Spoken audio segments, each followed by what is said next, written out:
You're just in time for a progress report.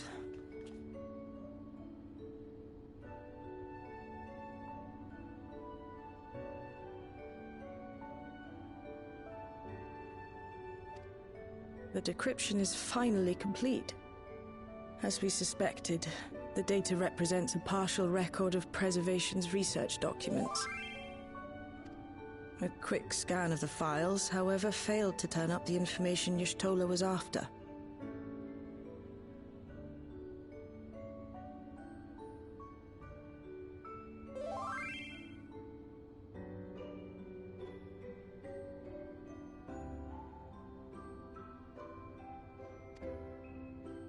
Indeed. No mention of the Ascians, or primal summoning techniques for that matter.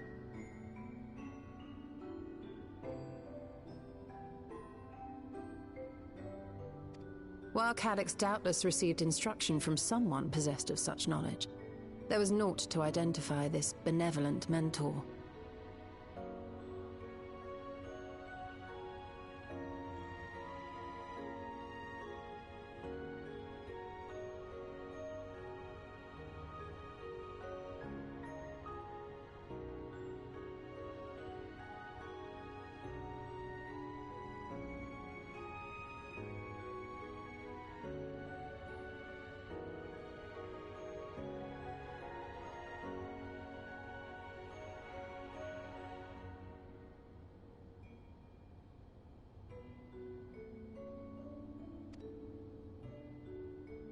I am, however, pleased to say that we found several reports concerning the key.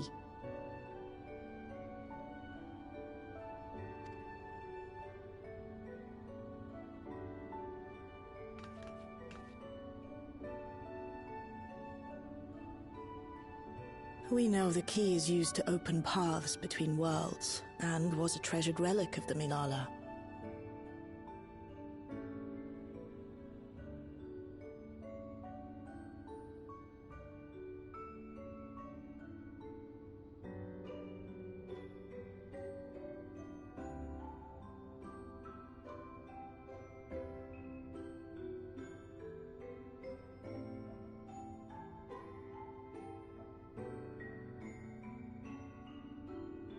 And just as the Milala were unable to return after reaching the Mist Continent, so too was Preservation unable to gain a mastery of the prize which had passed into their possession.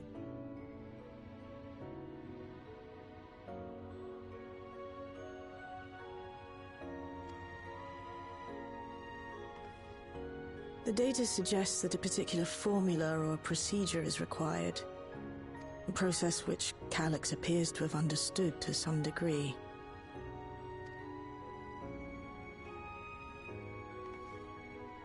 Yet the key proved fickle.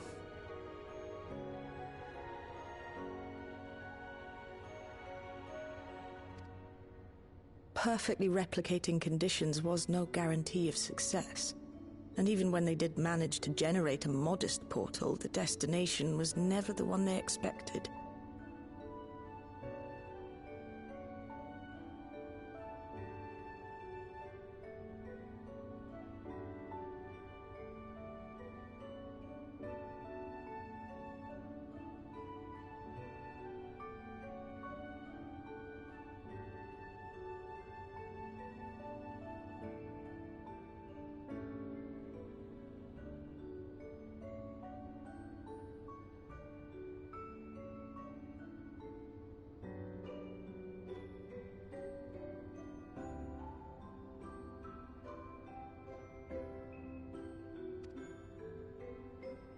The reports practically screamed their frustration, describing the experience as being dragged around by a traveler picking roads without rhyme or reason. Serves them right, I say.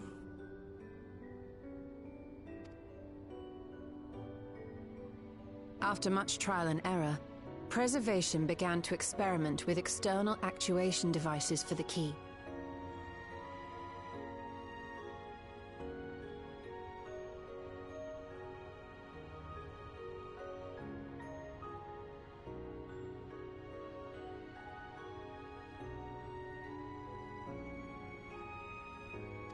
Striving to maintain a stable pathway to a chosen location, They conceived of the technology that forms the gate to the Golden City.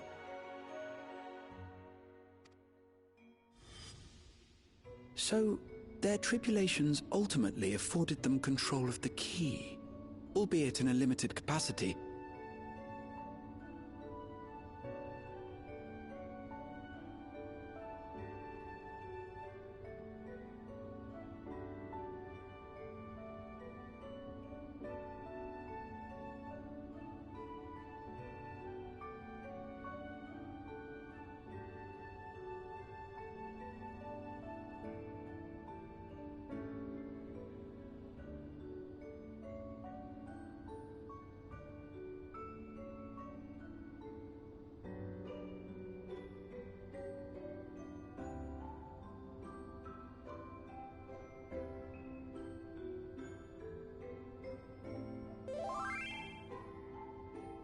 Which, of course, explains why they were able to instruct Suralja in its use.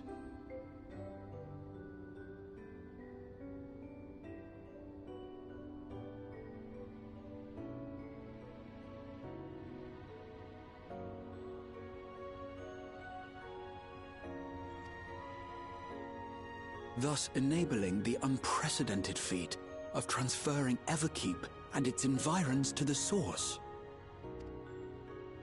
After the Endless Fiend took the key unto herself, she opened pathways to other reflections in her hunt for ether, did she not?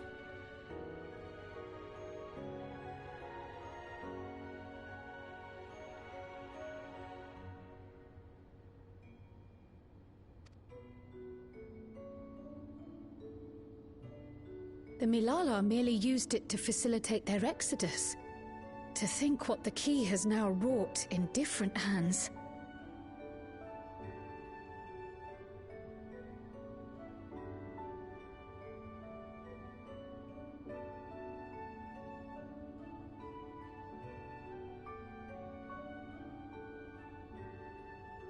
For all we know, the actuation device augmented the key's power beyond its intended scope.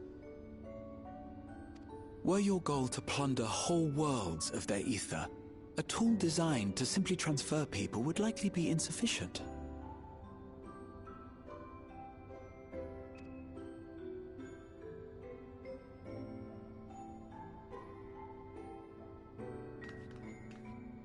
Shale, I don't suppose you would be able to remove the actuation device?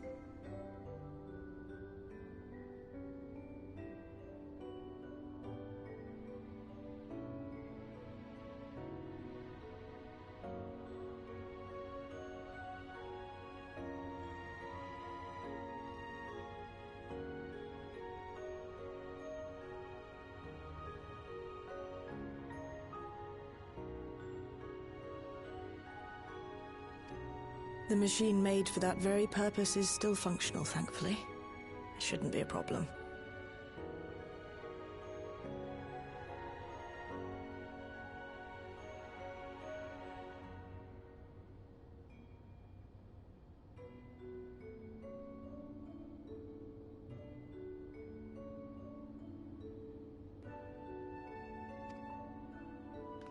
What do you think?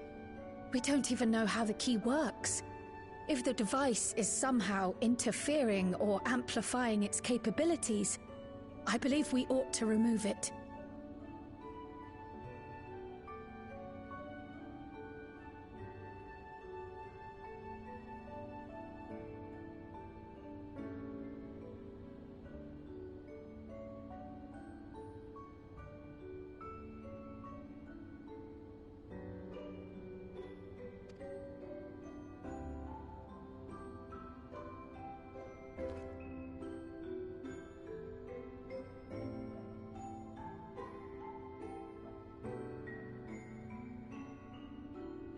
Give me a moment.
My word.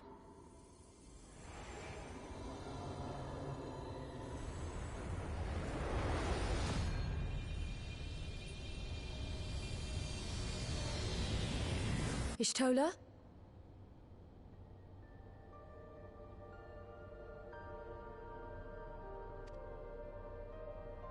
This is the first time I've beheld the key in all its unobscured glory. The sheer density is extraordinary. 'Tis akin to the structures we saw beneath the Tempest.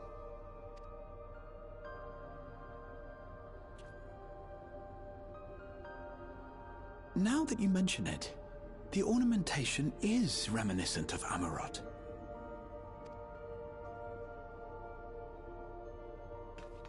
Have you noticed anything since the key has been in your possession?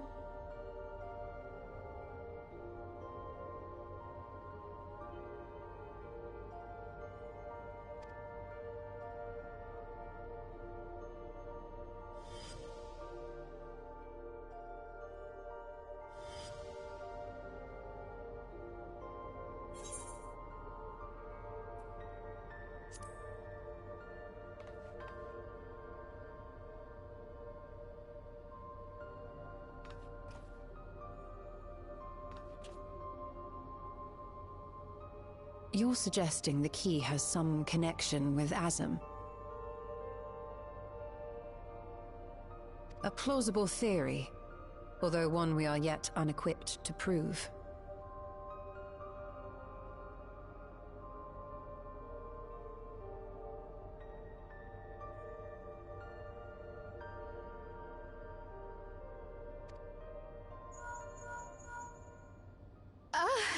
My apology.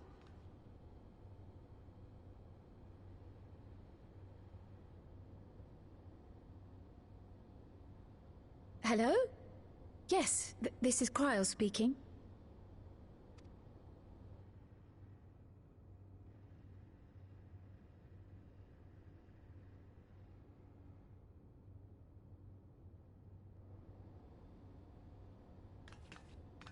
That was Ojika with a message for us.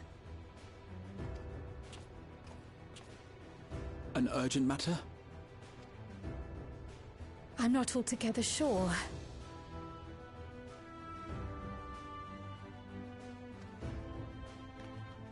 Tataru requires our counsel, and hoped to call upon us in person at the Baldessian Annex.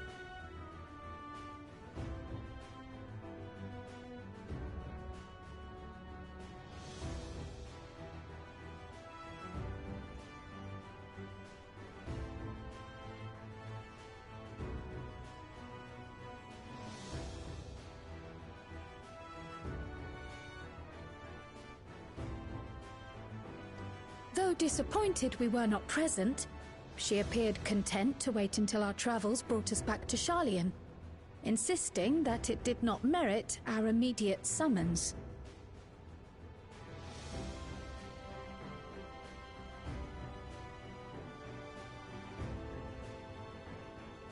Her tone suggested otherwise, however, and Ojika felt compelled to contact us directly.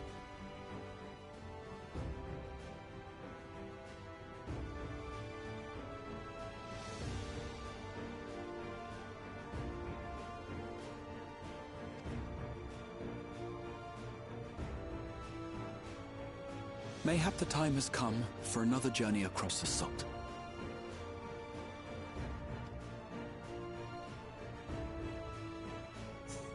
Oh yeah, Ojika. He's the one from Eureka. He's the other Lalafell that was always competing with Cryle, and did he get kidnapped or almost sacrificed himself in Baldessian Arsenal?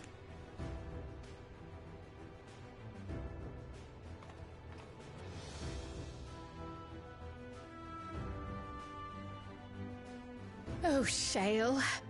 I can't even begin to thank you for all you've done.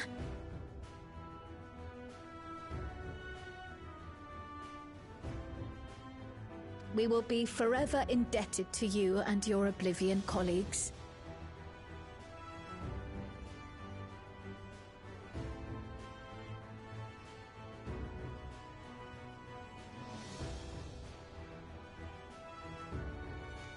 debt is ours. We'll never forget the sacrifices you've made for us, for Alexandria.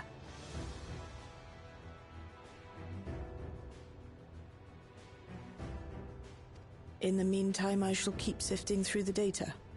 You'll hear as soon as I find anything of note.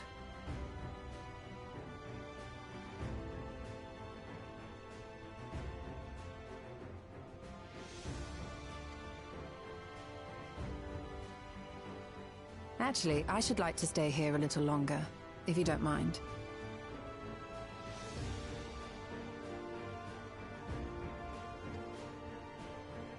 You are most welcome.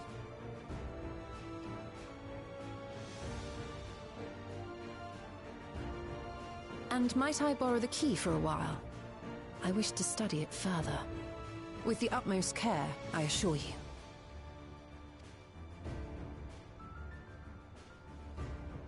Well then, shall we be off? Ojika will be expecting us.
That was convenient that popped after my cutscene, or popped in the cutscene. I would have been fine.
Ah, damn, the tank didn't queue.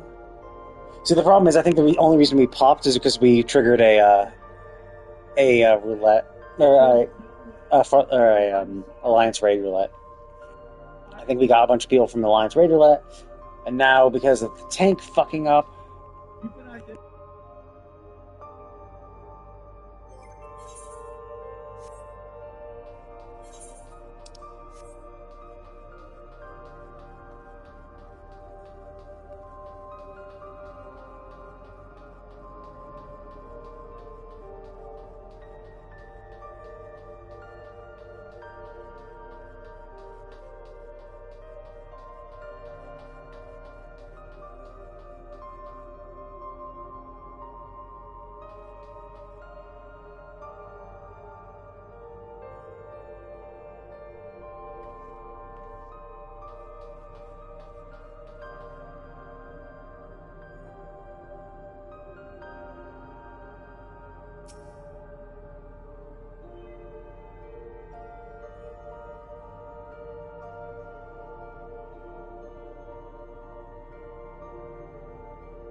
planning your next journey?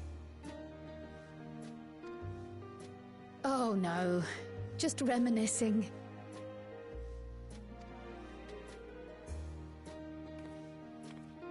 Thinking back to when you bought this map, and how you all encouraged me to make the voyage to Tural.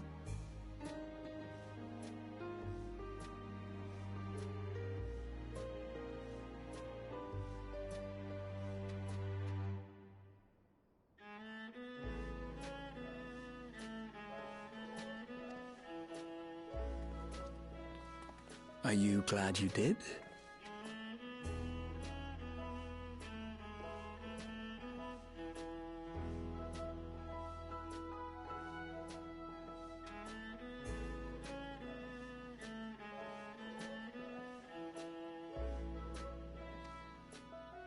As if you need ask.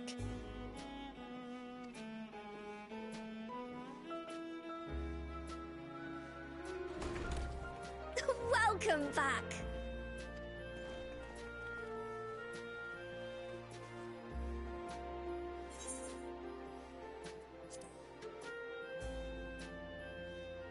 I'm so glad you're here.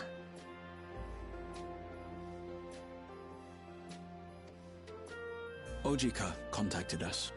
He intimated that you were rather concerned.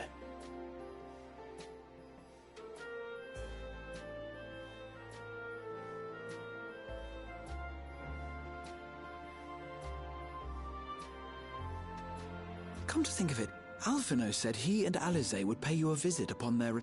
Oh no, they were here. I was regaled with many a tale of your Turali adventures.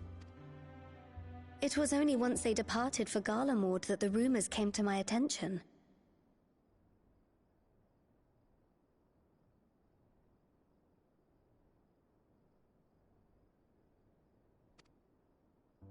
Rather alarmingly, void-sent sightings seem to be on the rise across the star.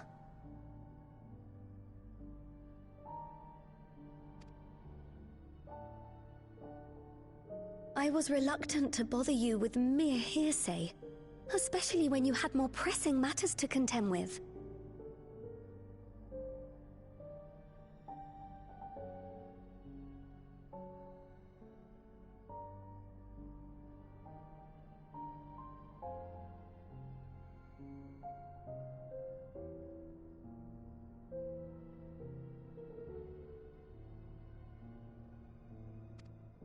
But earlier I received a confidential report from the Grand Company of Eorzea.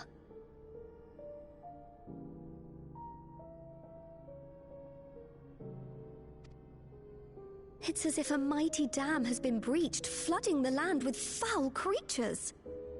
For a blessing, most nations have managed to keep the invaders in check, and casualties appear to be minimal thus far. Though the same cannot be said for those regions with a deeper connection to the void.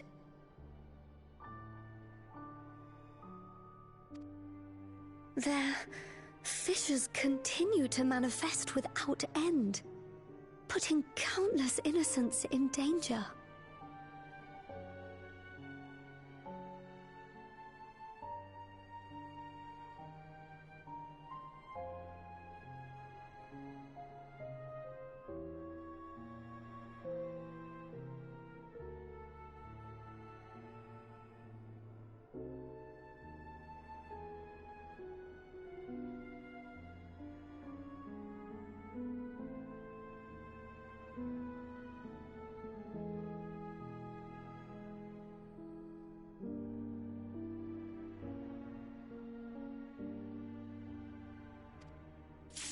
A deeper connection to the void.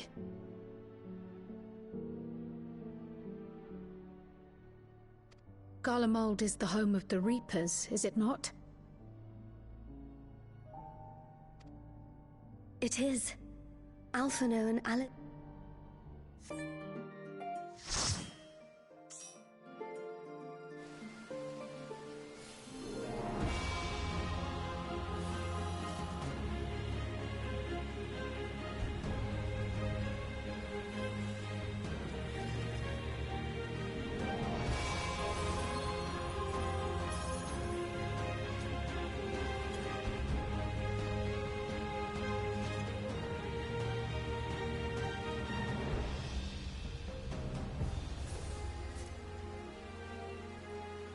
Shit. They're gonna cut the only other person who can need for shit, which means the only other person I'm really competing against for my gear is viewing cutscene, which means they presumably don't have any piece of gear, so they're gonna need everything, which means now it's just even more fucked for me.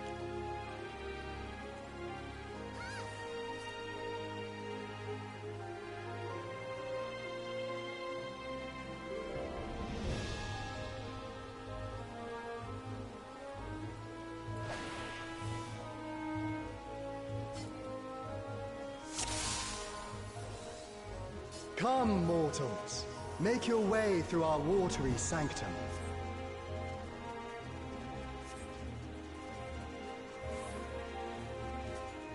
Let us see how you fare against my servants.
Only to be expected for they who vanquished my pupil Beauregard.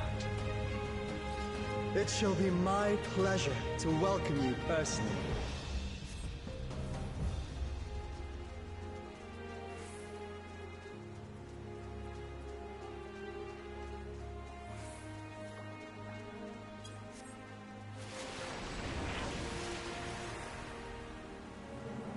I have looked forward to this moment, children of man. The scholar shall measure your depth of knowledge.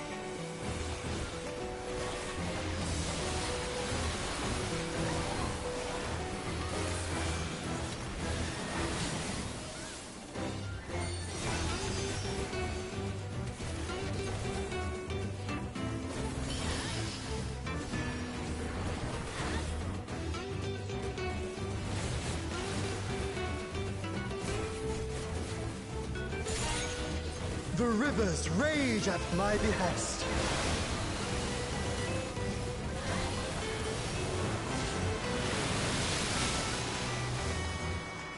Oh, whoops, wrong button. Not all knowledge is wisdom.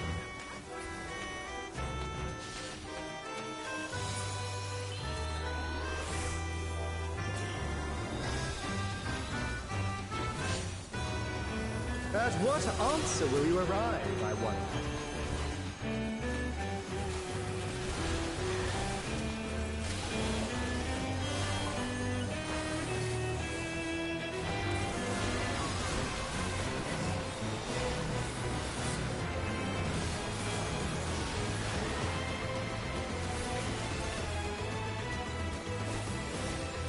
Of ignorance be cleansed!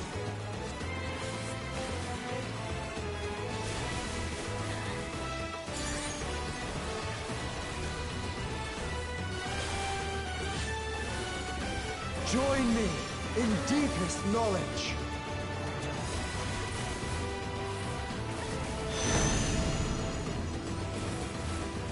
Let flow the waters of your mind.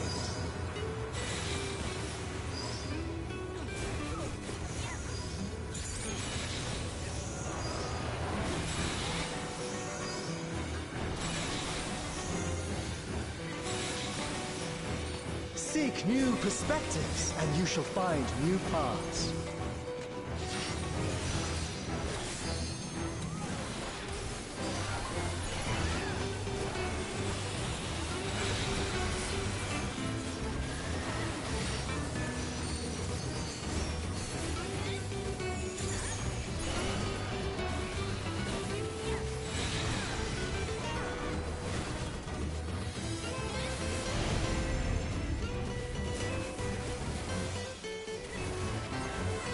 Small wonder the others have exalted so.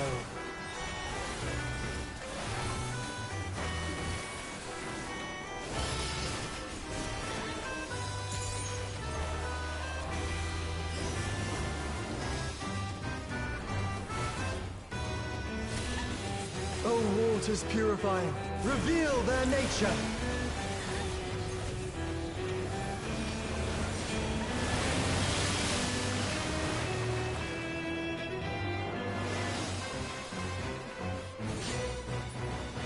Damn, sounds like more.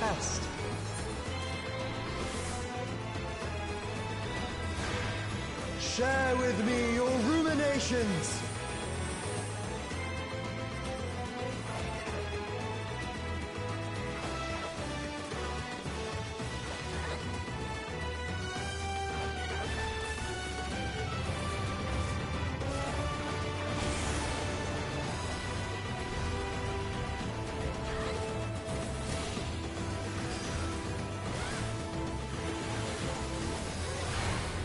Not all answers can be obtained through might.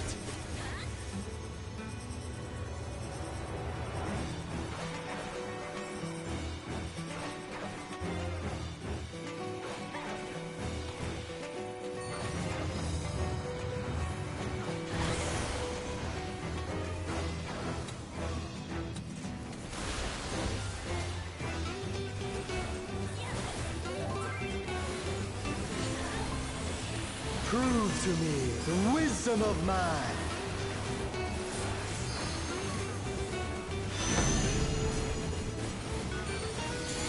Let us enlighten one another.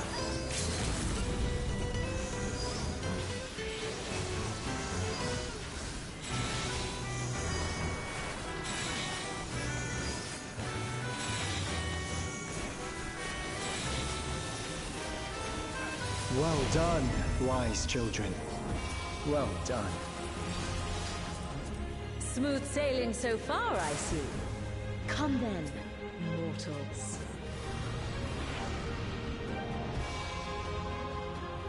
Have you got the stones to face the navigator? Come on, don't keep me waiting. Let me prepare a suitable stage for our union.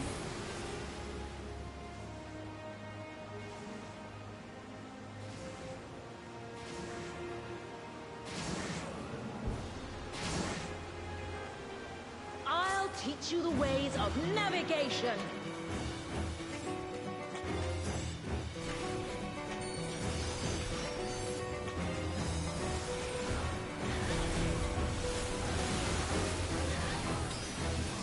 Mine are the waves and the winds.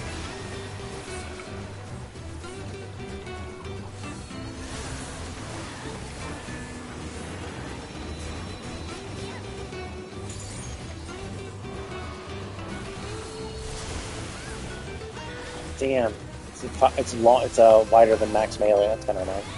My uptime. Can you contend with she who rules the tides?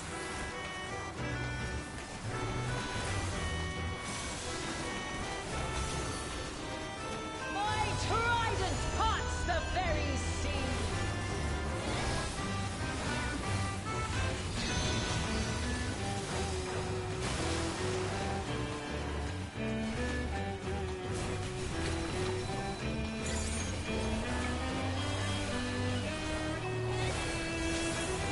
You must make an ally of the wind.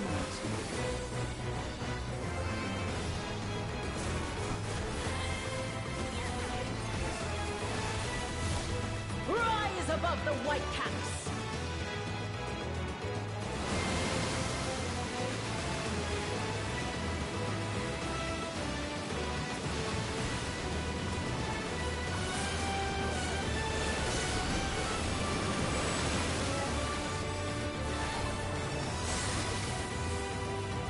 Ah, you don't disappoint.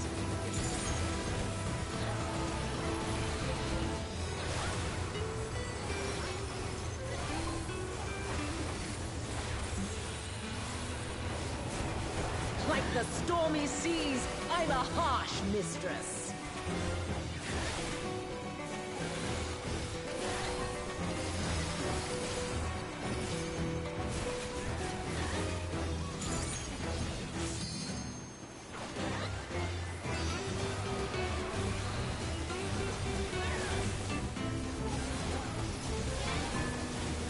Brace for the storm!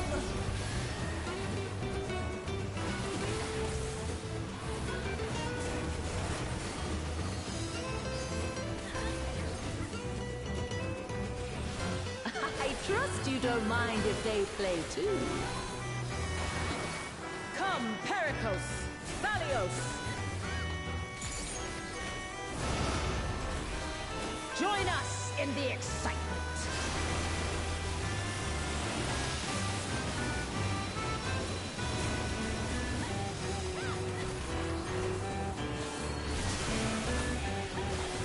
Dance upon the waves.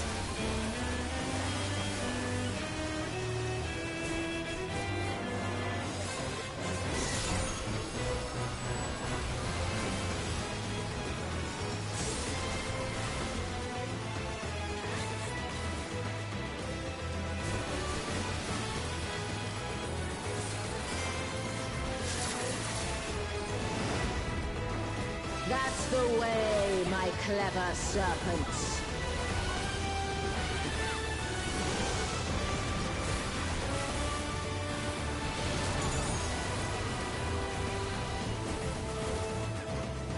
Feel the might of the navigator!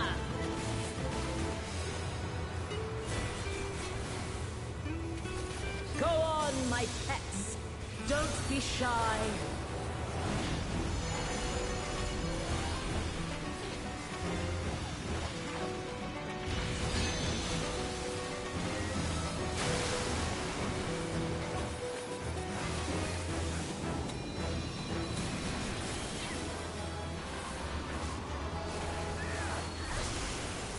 Boundless as the ocean.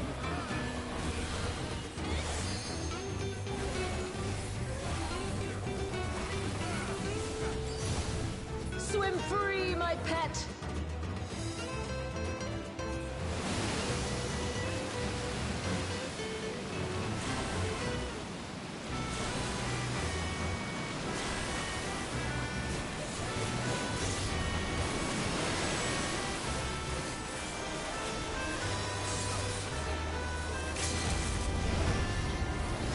You can surely do better than that. Man, people are really fucking stupid. If you're looking at someone, when they say right straight, Horizons, you must come together it's the other way around. These people are like standing in the wrong spot. It's like, dude, the seas ahead. like you gotta not fucking. If she says right straight and you're behind her, then you want to get on her left side. If she says she says right straight and you're in front of her, you want to get on her right side. On her right side relative to you. Thank you. So the safe spot is on your right when you're in front of her, and your left when you're behind her. Not long now. Because she's going to do it on her right side, which will be to your left if you're in front of her. Which is like, yeah. Now, obviously, I learned that by being a tank. Like acting as a tank when you're in front of the boss a lot of times, you pick up this shit. But it's like you see people getting hit constantly, right? It's a fun one. Like,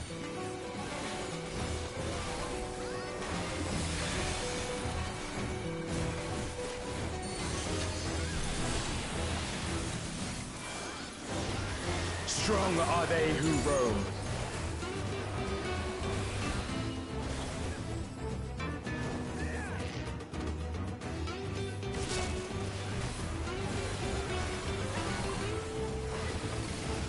Stand firm amidst the storm.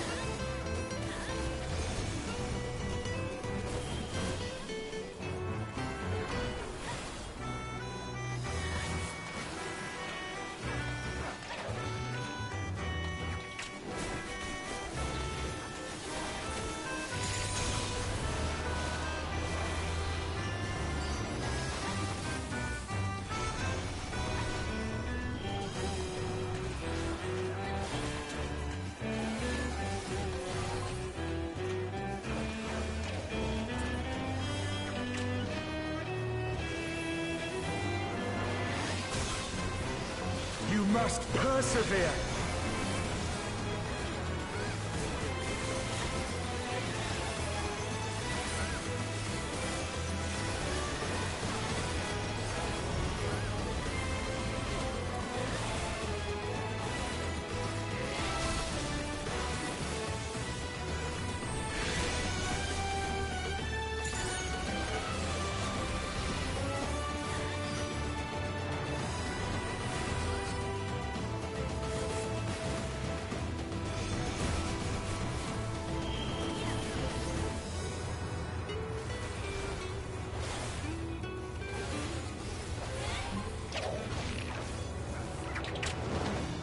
Wind, guide my arrow!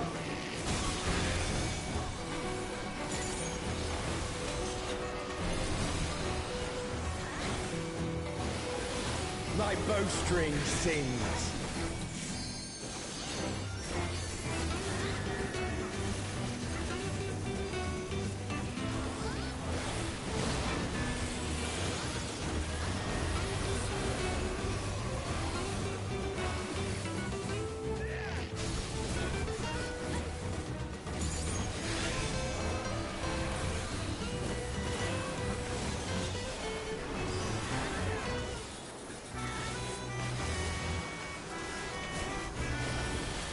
You can overcome this. I know you can. Arise!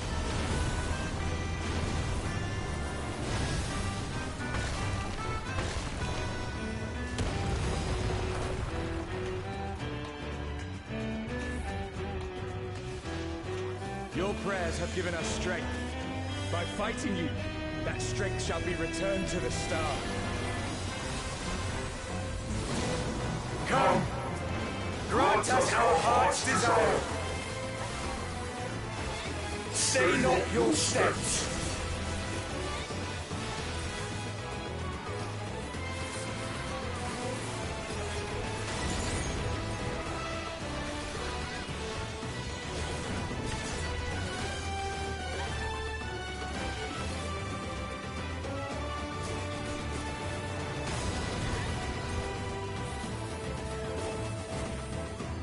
Those who hesitate are lost.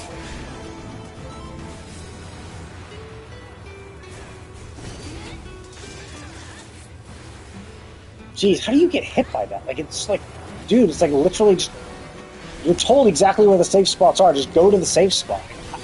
Like, how are you that dumb that you see that and you're like, oh, like, it's literally the first time I see it and I know, oh, okay, this is what I gotta do. I gotta go to the fucking safe spot. Like, duh.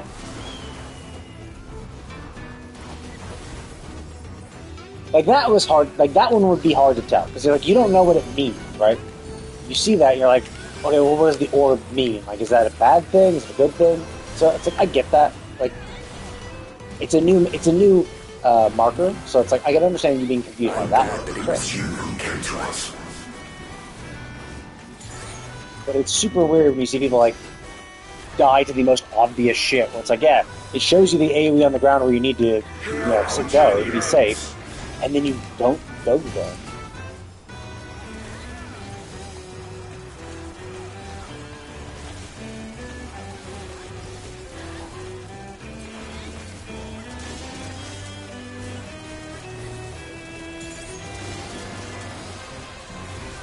Blessings be upon you on the road ahead.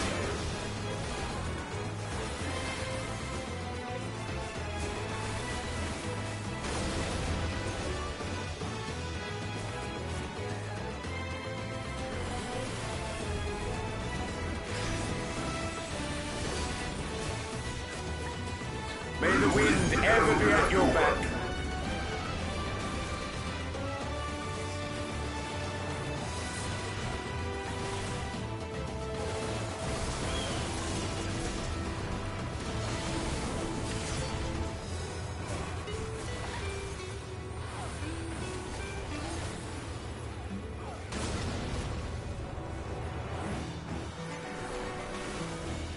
Yes. Mankind has indeed grown strong. the sweet sorrow of parting. I beg you, stay the course to the end.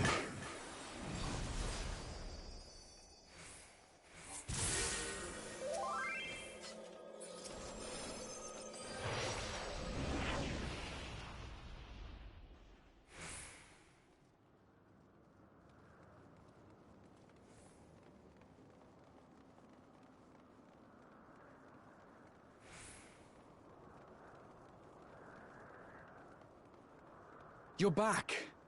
The Omphilus. It's suddenly transformed.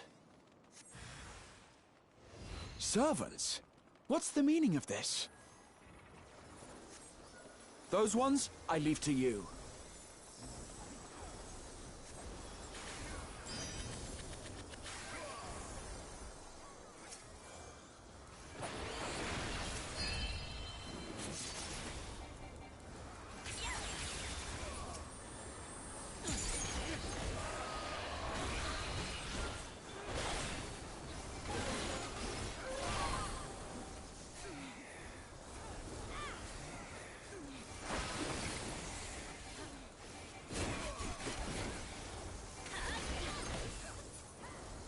It seems we're being summoned.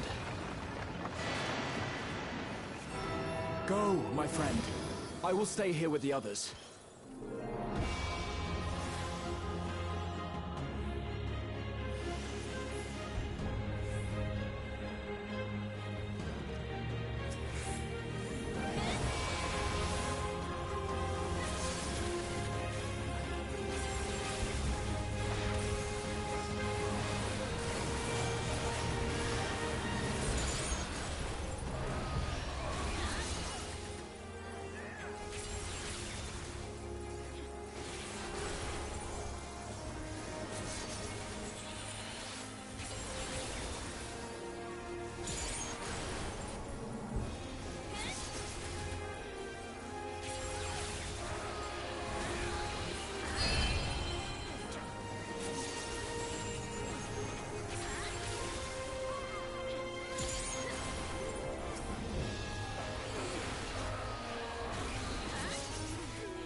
Oh shit, I actually do need that. It's one, actually, wait, is it? I think it's one of the sets I don't. Actually, wait, no, what sets? Oh, no, I have the... Damn it, I have the healing and scouting set. The only stuff I need is striking, maiming, aiming... Oh, and fending for some reason. For some reason I have, like, literally 0 fending pieces. I have no clue how that's possible. See, every last Murderous returns to the star.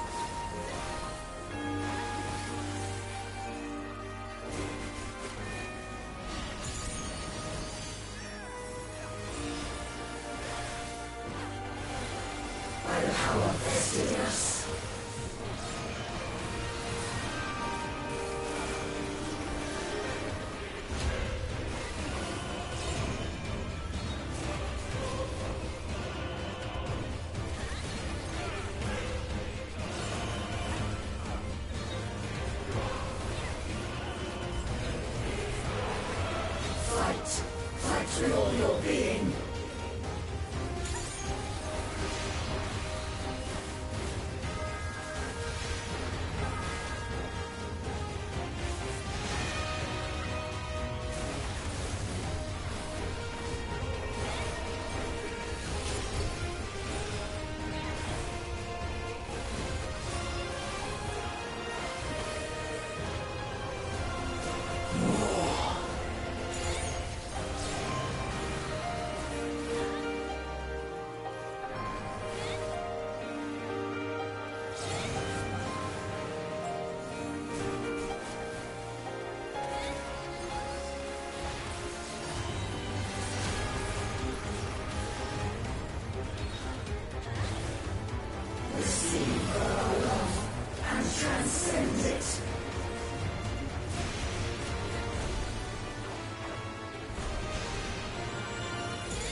upon the Etheris.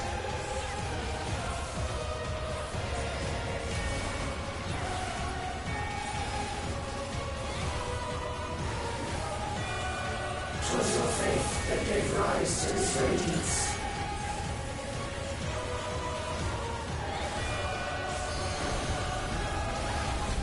Shine like the stars on high.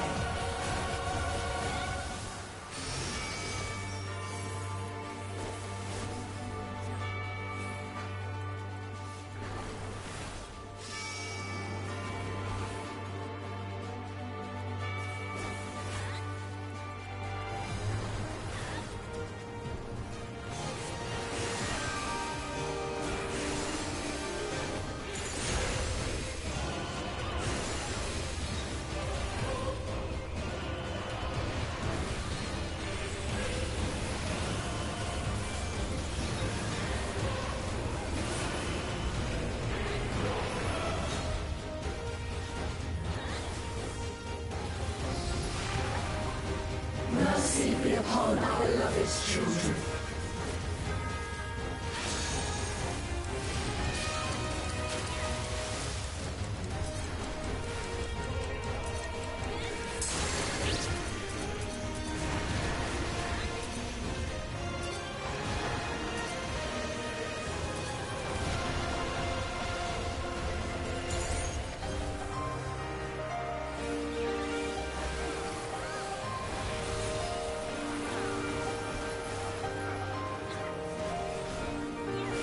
In wisdom lies strength.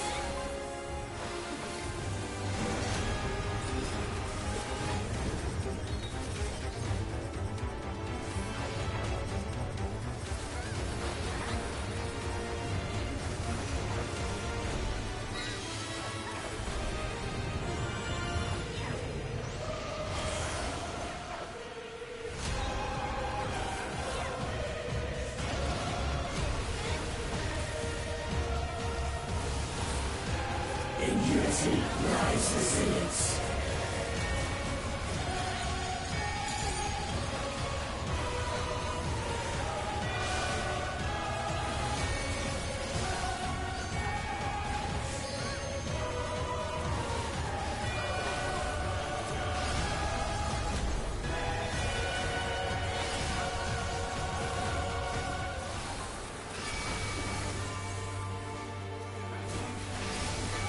Not a single mote of strength shall we hold back.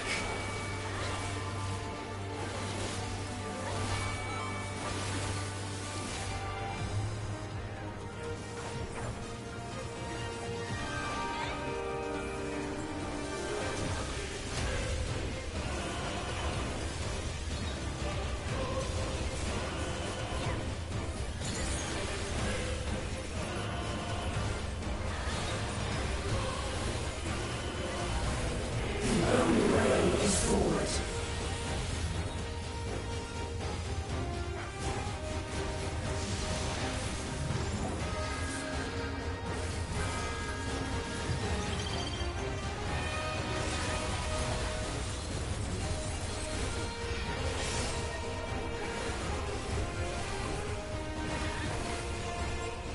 Overcome our final test.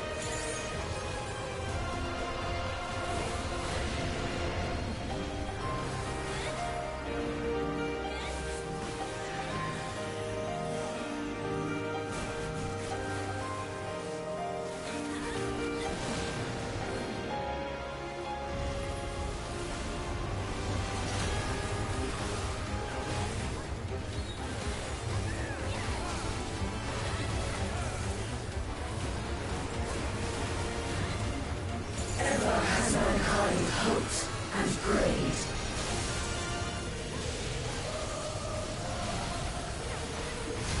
And those hopes and prayers have given us fall.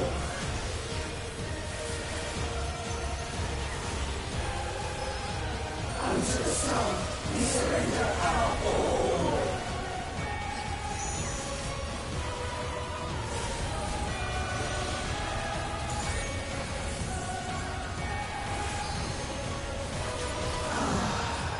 You have truly come far.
rise to this radiance.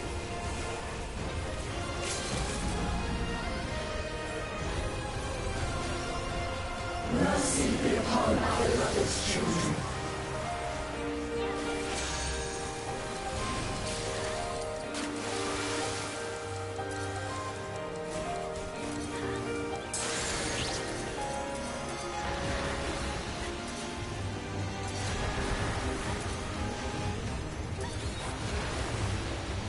In unity lies resilience.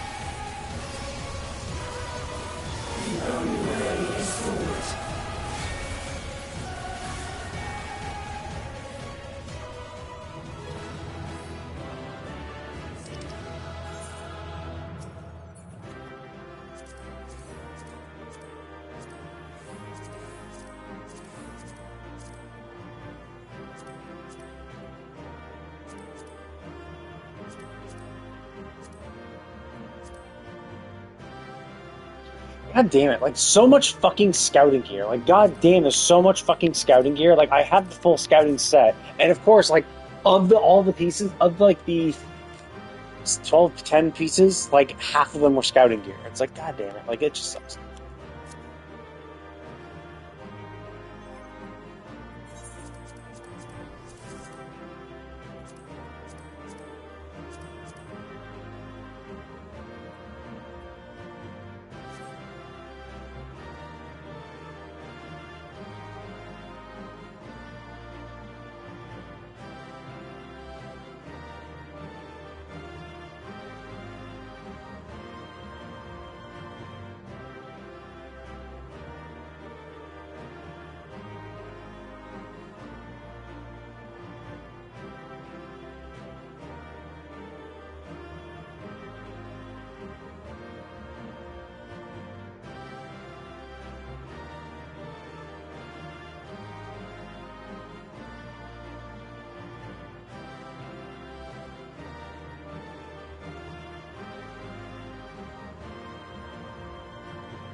Planning your next journey?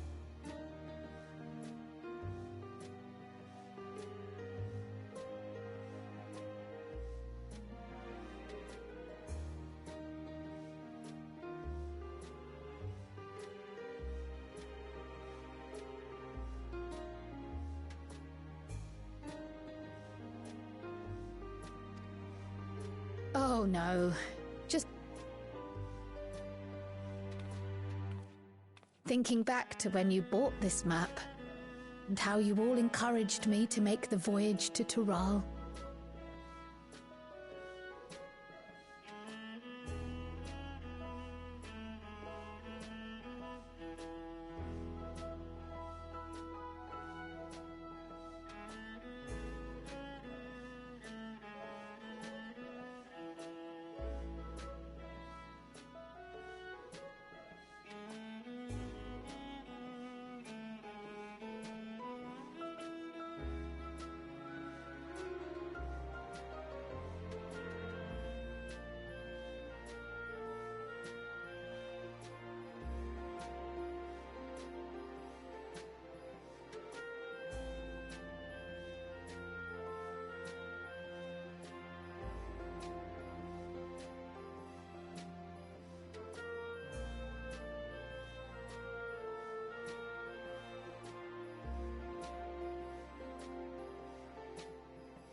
Are you glad you did?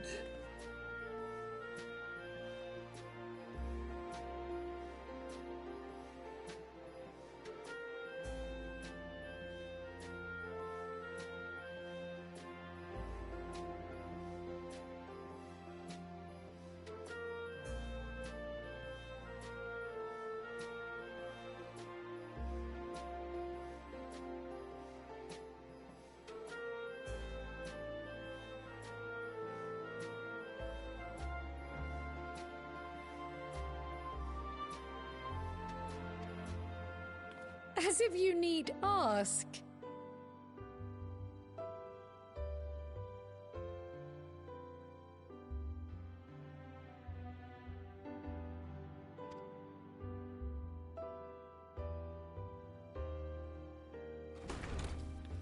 Welcome back.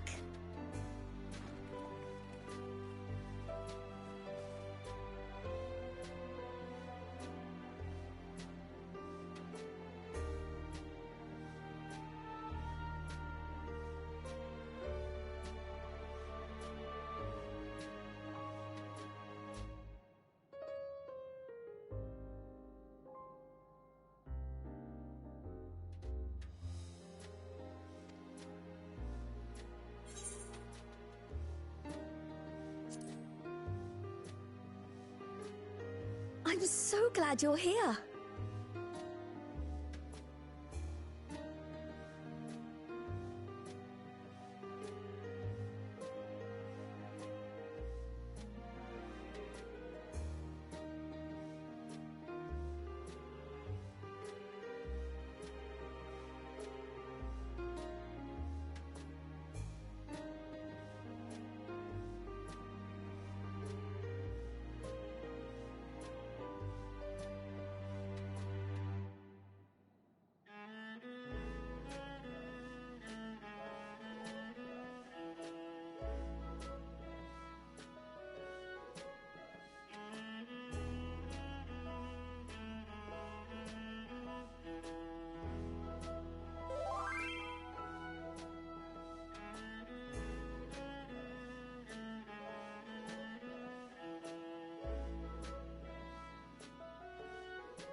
Ojika contacted us. He intimated that you were rather concerned.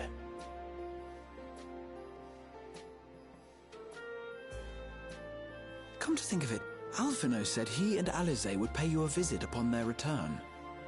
Have you not seen them?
Oh no, they were here. I was regaled with many a tale of your Turali adventures. It was only once they departed for Garlemord that the rumors came to my attention.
Rather alarmingly.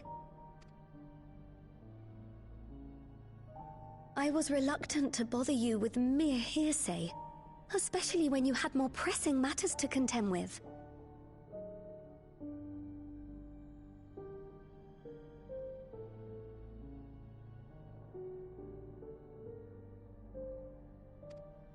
But earlier I received a confidential report from the Grand Company of Eorzea.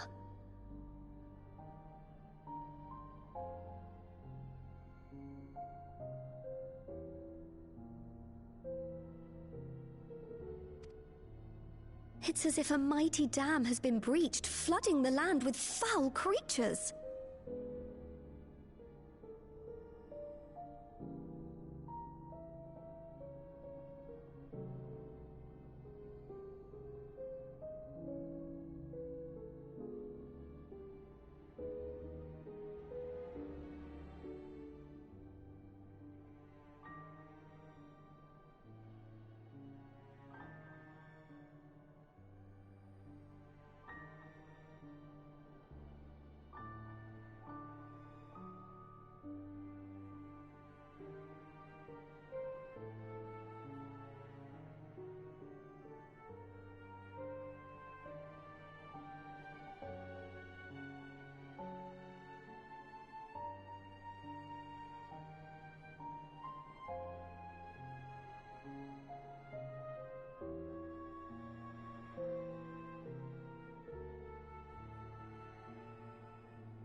For a blessing, most nations have managed to keep the invaders in check, and casualties appear to be minimal thus far.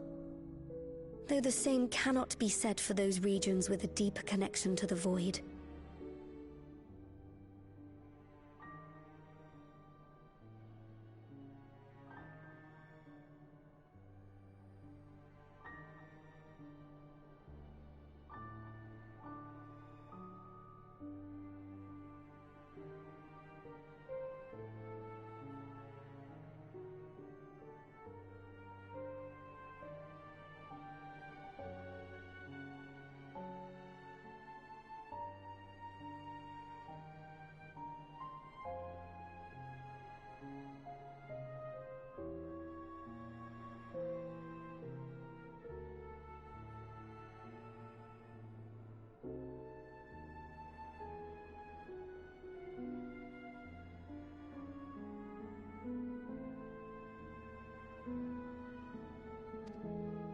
Their fissures continue to manifest without end, putting countless innocents in danger.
A deeper connection to the void.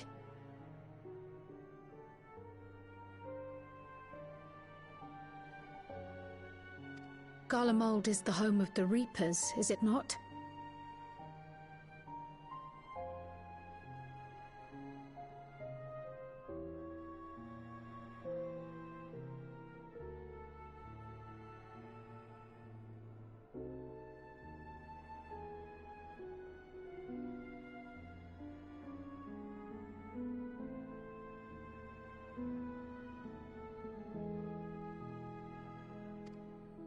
It is. Alphino and Alizé were there when the trouble began, and have since sent word that the situation has taken a dreadful turn.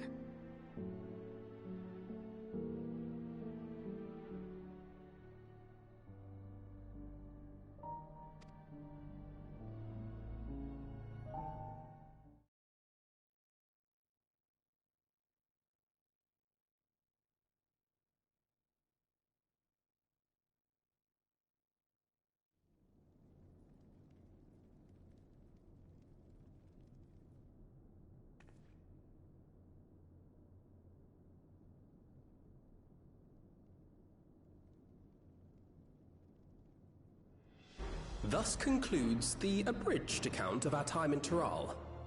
Now I shall leave you with the words of the late Dawn Servant, Galul Jajar.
Ignorance begets strife. Understanding begets fellowship.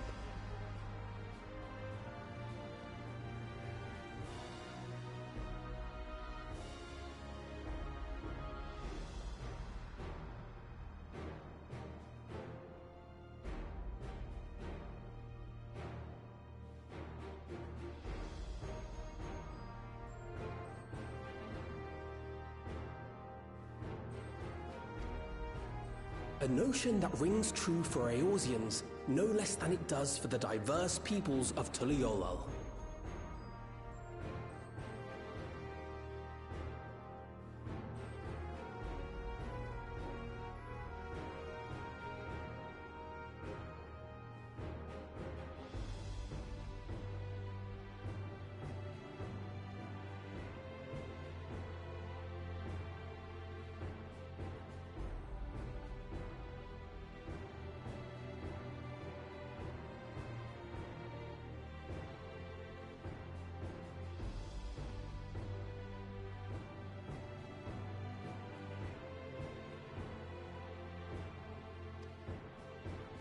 And for Garleans as well.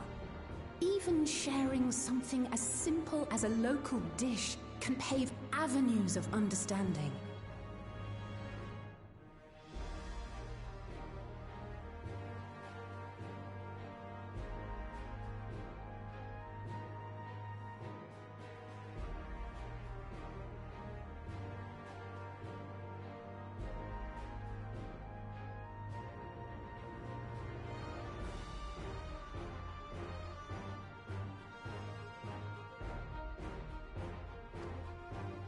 It's up to all of us to forge new bonds, together.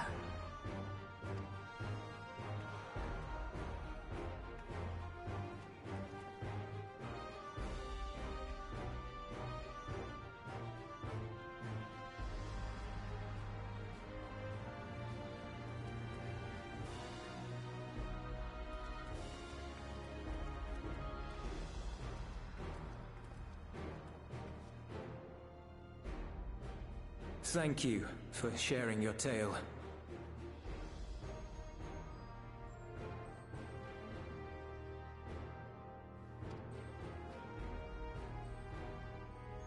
Better they hear it firsthand than endure my clumsy retelling.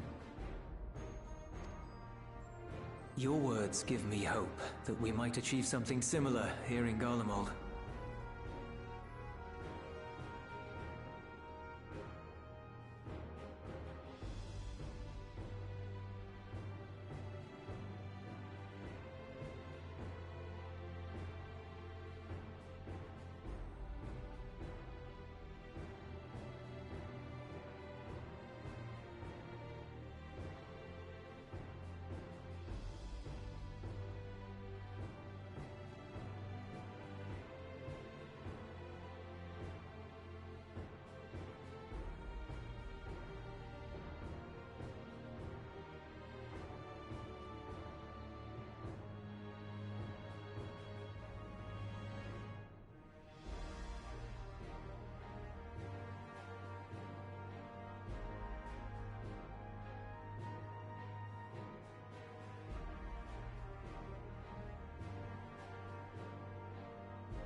We all have the capacity to affect change.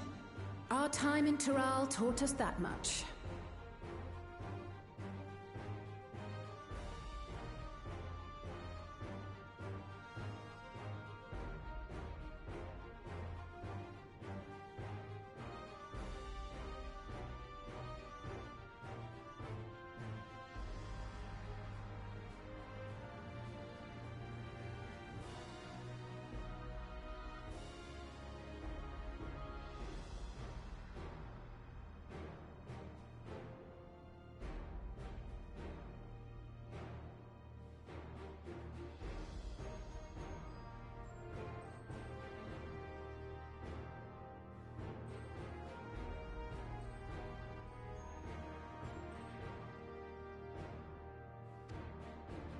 And now that we've returned, it's time we rolled up our sleeves and got back to work.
I've already sent missives to the other nations, informing them of our Alexandrian friends.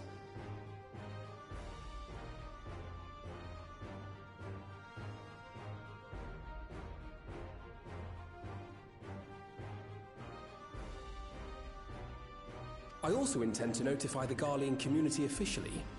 If both sides are amenable to the proposition, we shall gladly assist in establishing diplomatic relations with Alexandria and Tuliolol.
Thank you.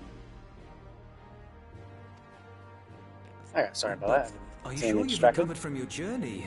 It sounded like you've hardly had time to catch your breath.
Sir!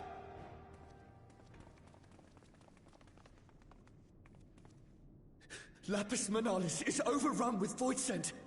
We've sustained heavy civilian casualties. What?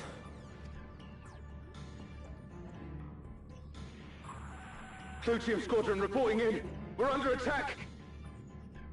Void scent appeared out of nowhere and ambushed us during a routine inspection. Damn it. Is that another fissure?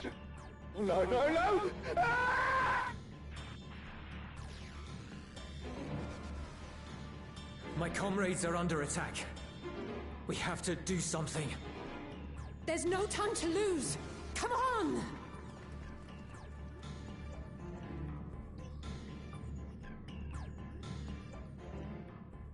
The Garlean community is ill-equipped to defend themselves against such a threat. Even with the aid of the twins and the Ilzabard contingent, they face daunting odds.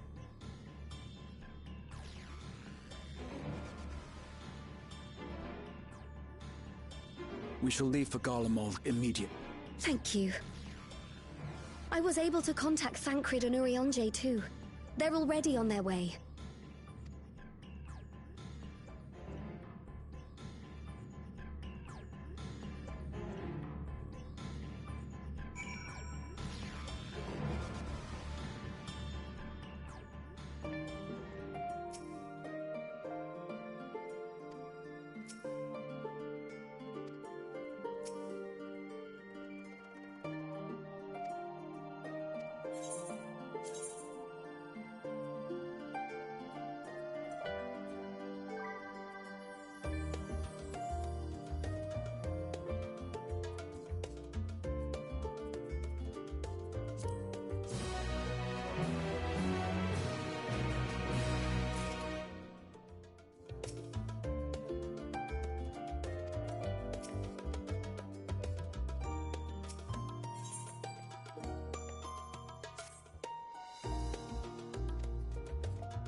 You picked a frosty spot for a reunion.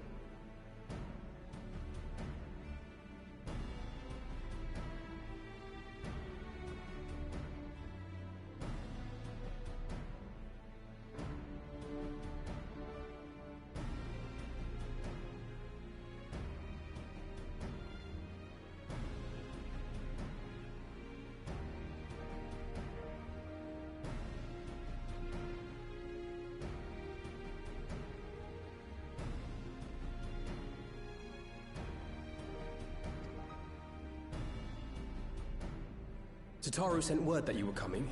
Full glad am I to see you all. Though I'm afraid this is no time for pleasantries. Planar fissures have opened up across Garlemald, inundating the region with void scent. As far as we can ascertain, there are 2 focal points of their assault.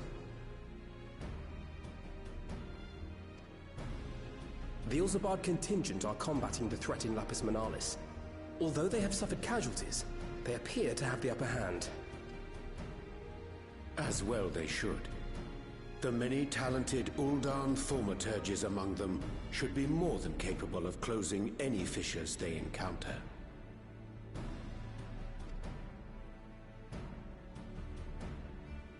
Which leaves the second focal point, the Clutium.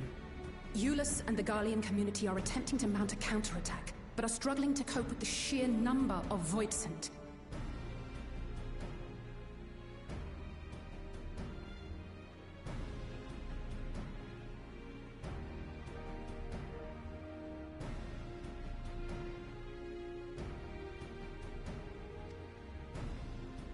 They've fallen back to the north of the Imperial Palace. Can you lend your aid in securing the area?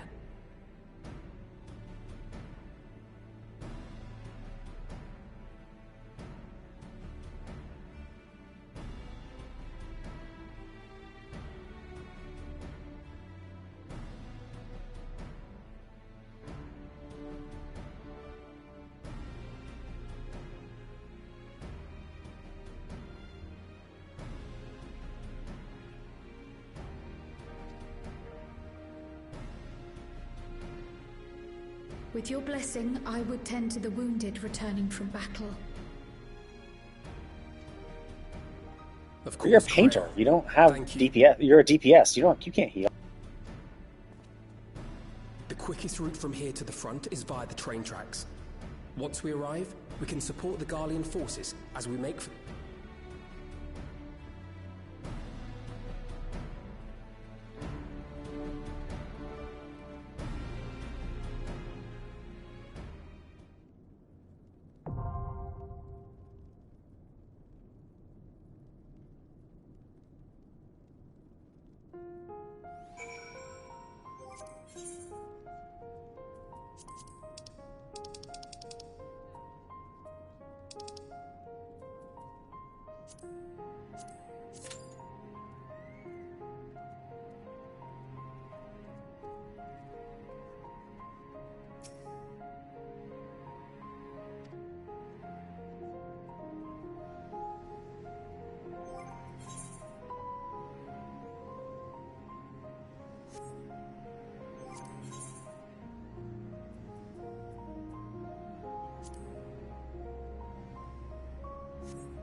You're a sight for sore eyes.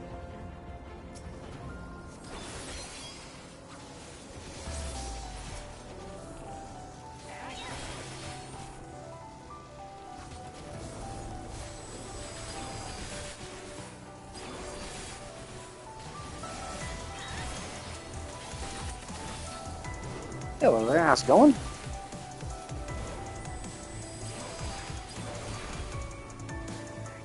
Oh, nice. What's he at now? Oh, something wrong. Damn. Is that in battle or like out in on his screen? Like, is that including like buffs from other characters?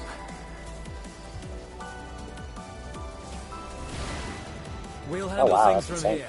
Take care of the Fisher. I can't remember. I think I have a few of my break effect characters that go above 200%. I don't think any of them get close to 300. And I also haven't been like super farming for the good stuff.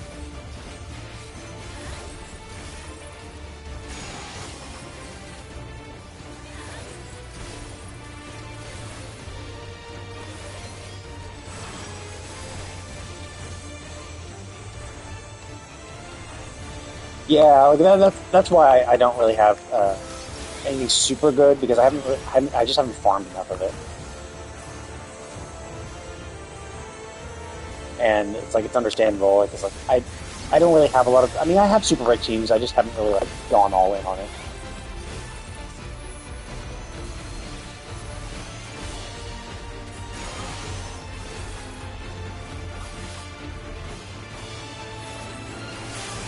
But yeah, if I tried to really farm.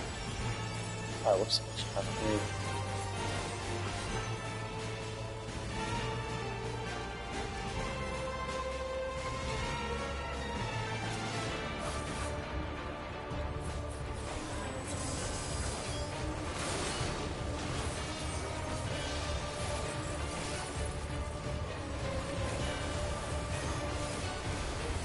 So yeah, like if I did that, I could definitely do it, but it's just like, something like it.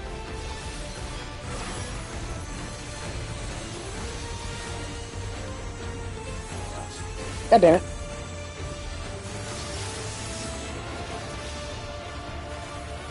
That was fucking annoying.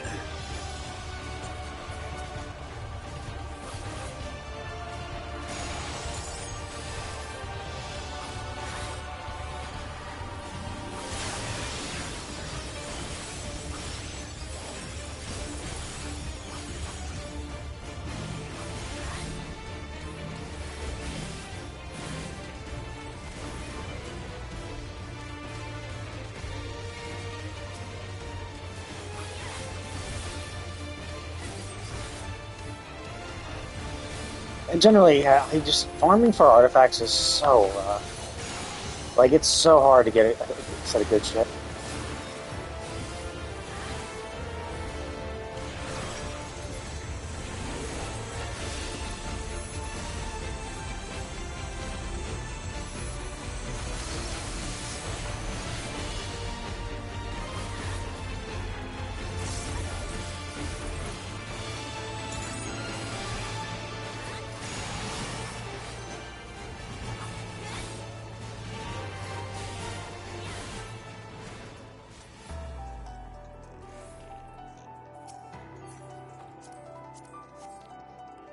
But yeah, because you could do it. And I guess that's kind of one of the good things with break effect people, is that they only really want break effect, so you just want to stack shitloads of it. So it's much easier, whereas like for other characters, you want to split of attack, crit rate, crit damage, and speed. So you want all of those. And technically you kind of still do want them from break effect characters, but even still, it's just like, it does make it relatively simple.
Welcome to my domain, mortals.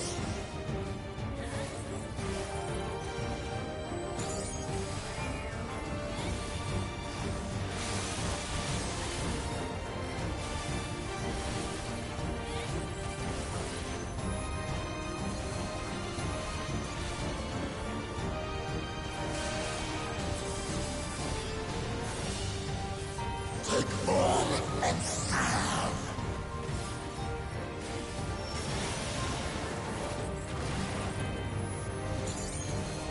Carry out my will.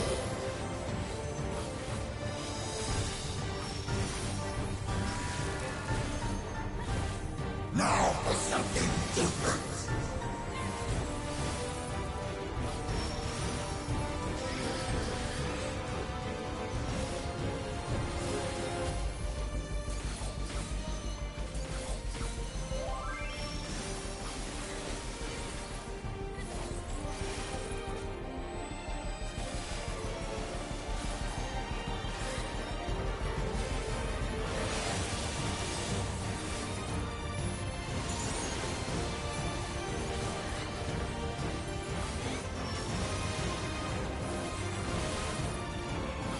Time to pull the string.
I think that's all of them.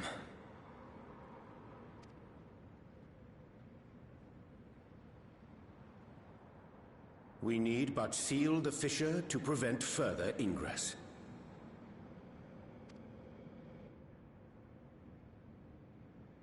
It's over. I can only imagine the extent of the damage were it not for What do you mean it's your aid. over? Like, we have no clue what caused the fissures to start in the first place.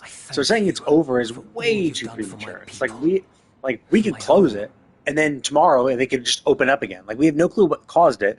So yeah, sure, it's over for today, maybe. We don't even know if it's for today. Like, it could pop up in an hour.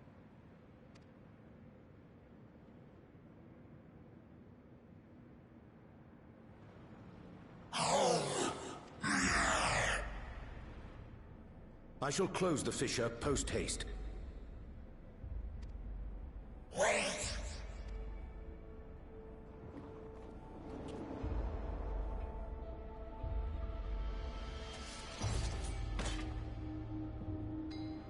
If you do that, I will be trapped here. Well, yeah, we'll kick you through the gate and then close it.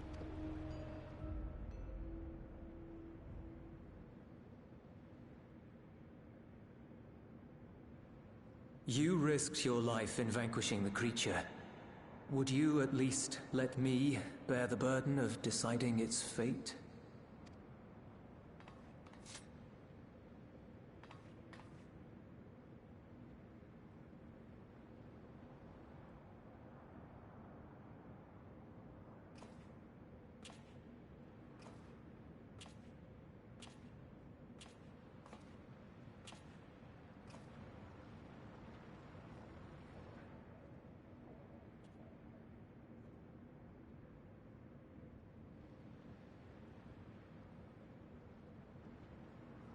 You want to go back?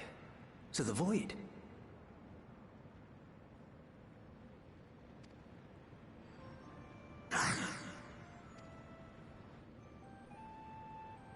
Like, if you want to go back to the void, then why the fuck are you here in the first place? Your kind have entered this realm before. Some seeking death that they might rejoin the life stream. But you would choose that dark, deathless place?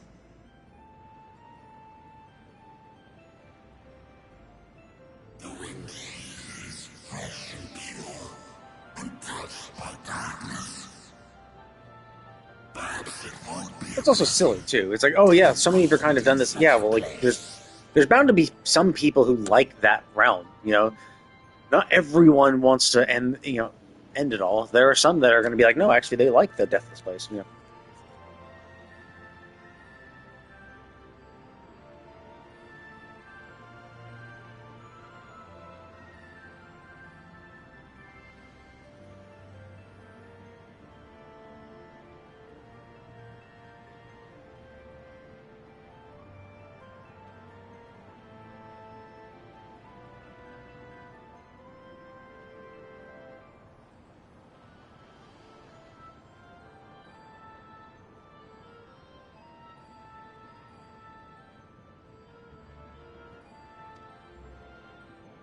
But I cannot let there depart with the void.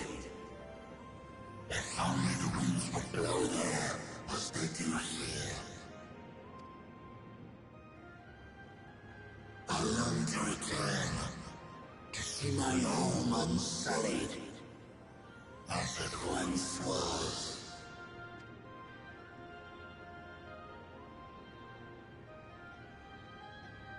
We know that pain all too well.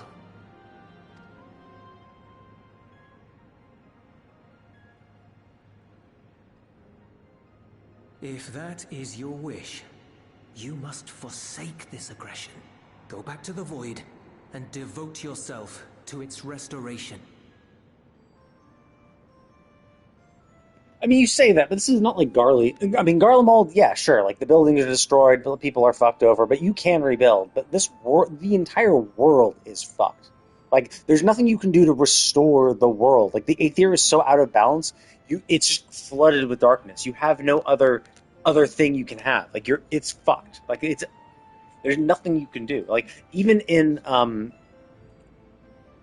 the first, we were able to recover some of it, but like the thing is, the entire world wasn't fucked. We were using a crystal to imbue it with other aether, which still existed in the world, and then you're using that as a catalyst to try to shift the balance back.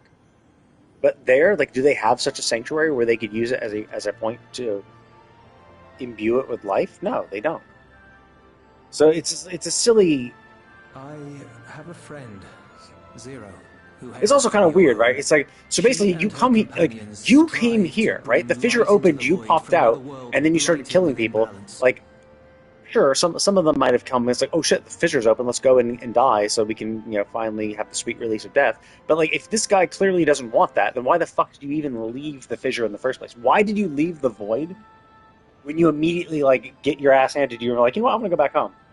And maybe that's it. Maybe it's like, well, I thought I would have an easier time of this, but the fact that you kicked my ass and I just don't like it here anymore, sure, that might have been it. But, like, why did you even leave the void if you clearly want to go back? Like, if one of your first sentiments upon talking to us is, oh, I want to go back.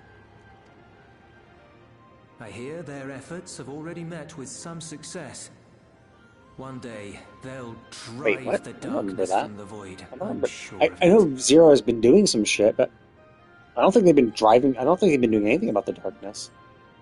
I think she was just making the void a better place, but not changing the inherent structure of the world. This soul is imbued with the will of all those I consumed. We shall return to our world and seek out this Zero. Then we shall see if there is truth in your words. You find it kind of weird, too. Like, how do you not know Zero, right? Like, Zero's been around for a long time, And also, like, if she's been making that many waves in the real world, like in the 13th, then, like, how have you not heard of her, right? Because, like, you'd think by this point... She won't disappoint you. By this point, you think, like, there wouldn't be that many void sent left, right? It would be like, okay, because, like, if they're all consuming each other, that means it's a zero-sum game, right? Where it's like, yes, I consume one person, there's one less person in the world, so at a certain point, you're just going to have everyone, like, there's only going to be a small subset of remaining people left.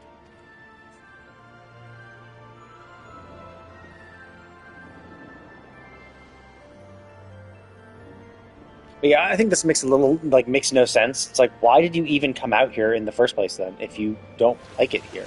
Like, you mean you like the wind, right? Like, you do come here, like, oh, okay. So what, were you just curious? You were like, oh, hey, the fissure opened, I think I might just pop out. But then, like...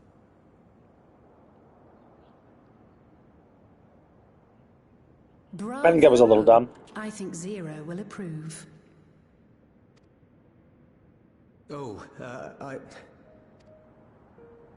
Indeed, that was truly heartening to see.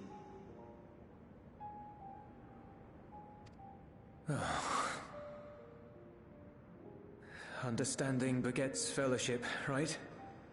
I thought I might lead by example.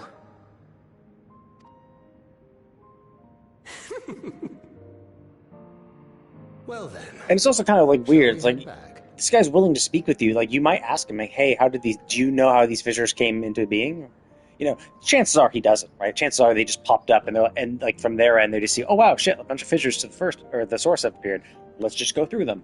And so they don't give a shit. But like, he's, intelligent creature who can talk. Like, maybe he might know, he might have seen something.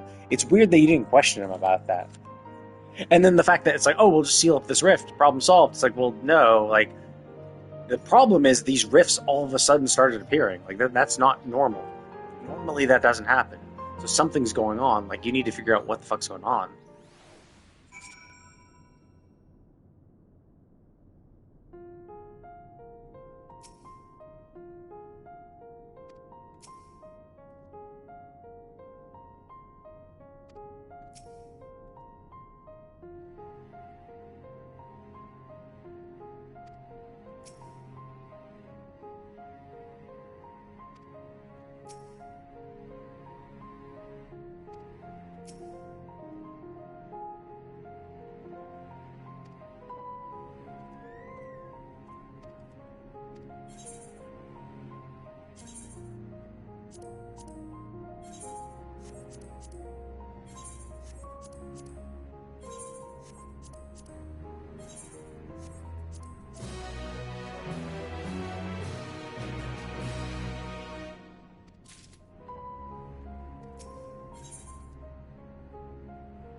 Oh yeah, it did pop me back out here. Yeah, because I was at Tuliolo. I was thinking I would I would redeem a weapon after the dungeon, but I also thought that maybe it would teleport me back, and it did.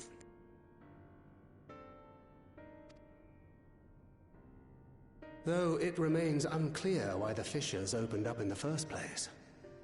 Yeah, exactly. Like, so it would have been a great idea to have asked the guy. Like, I also don't think there would have been. I don't think it's likely that he would have known, but like, it's better than not asking him. One thing is clear, however. The phenomenon is not without pattern. The tendency for fissures to emerge is pronounced in regions deeply connected to the void. Places where the barrier between the two worlds is at its thinnest. I fear there may be a place in far greater peril than Garlemald.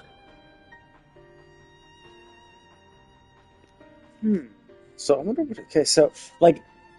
I mean, obviously the first place... We literally went into the void in the Crystal Tower, where we met the Cloud of Darkness. So are they talking about that? Because there was a realm into the void there. And, I mean, I guess Palace of the Dead... Is Palace of the Dead a void sent thing? So is it Gridania? Let's see. What place, besides Garlemald...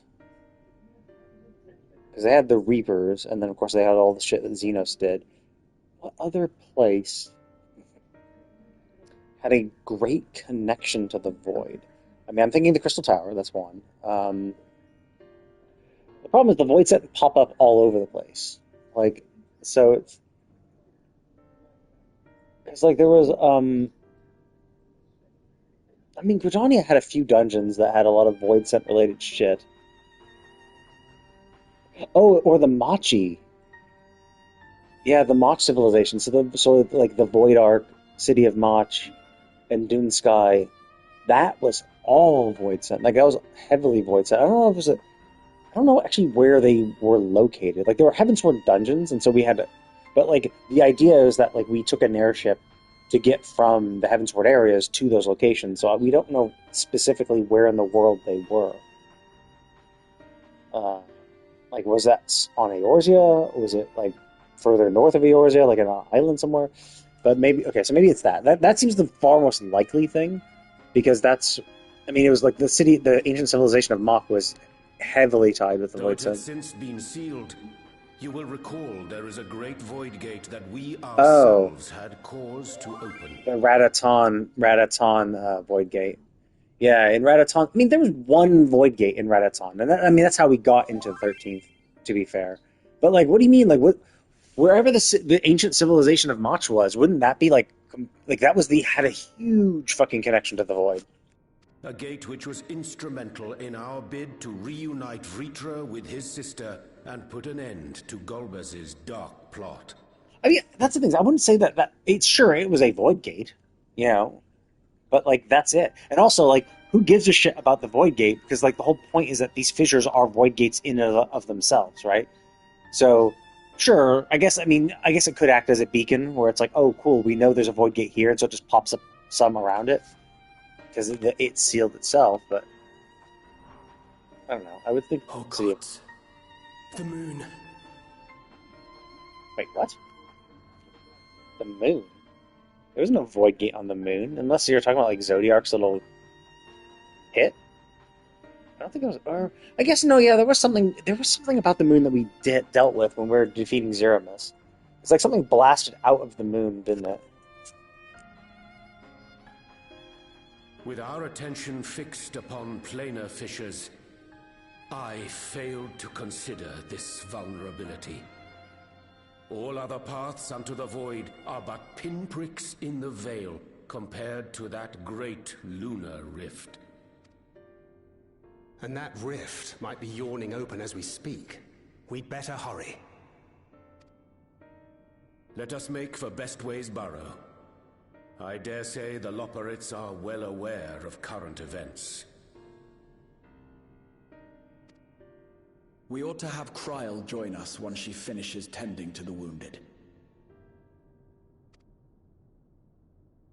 I shall likewise contact Y'shtola.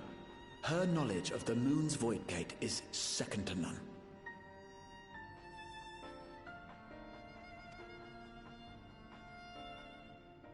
A number of my fellow Garleans now call Mare Lamentorum home. Alphino, Alize, please see they come to no harm.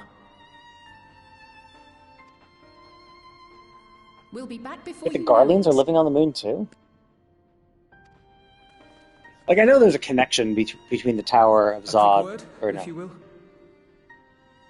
Is Tower of Zod the Garlean one? Or... No, yeah, Tower of Babel was the one in Reddit. Tower of Zod is the one that had a connection to the moon. I'm not sure whether you'll run into Zero during the course of all this, but if you do, would you give this to her?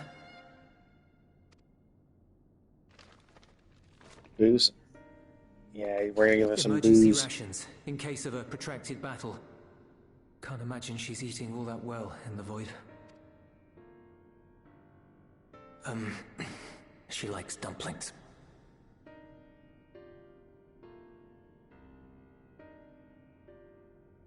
Also, does beg the question, we only just mentioned the fact that we're going to go to the moon and go to the Great Lunar Rift.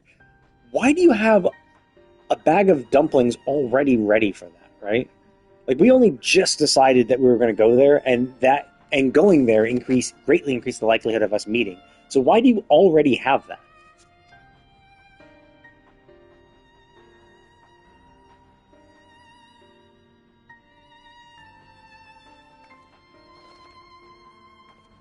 I think I need to change it. I need to change out the necklace for something blue. I'm gonna see if there has to be a blue flower.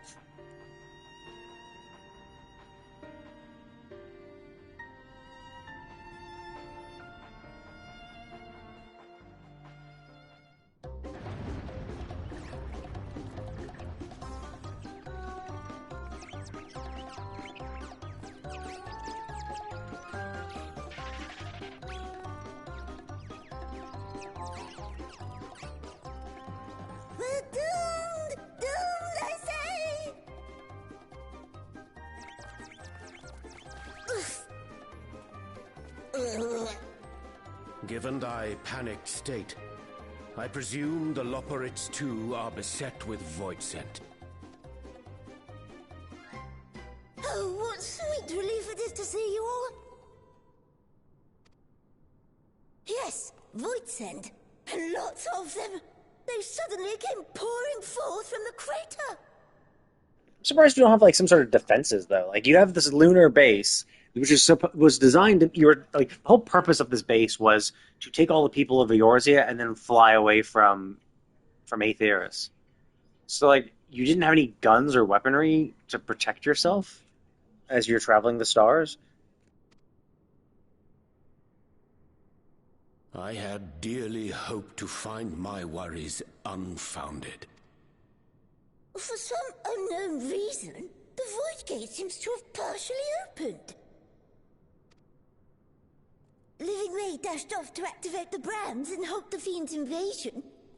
But she hasn't come back, and we've since lost contact. I suggest we make for the brands without delay.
Oh, yeah, they have the robots.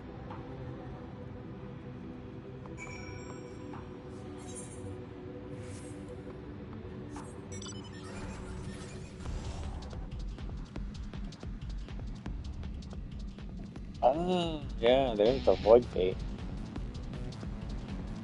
So I guess I assume we open this, when we're doing the Zero stuff. It's been a while. I kind of forgot about that.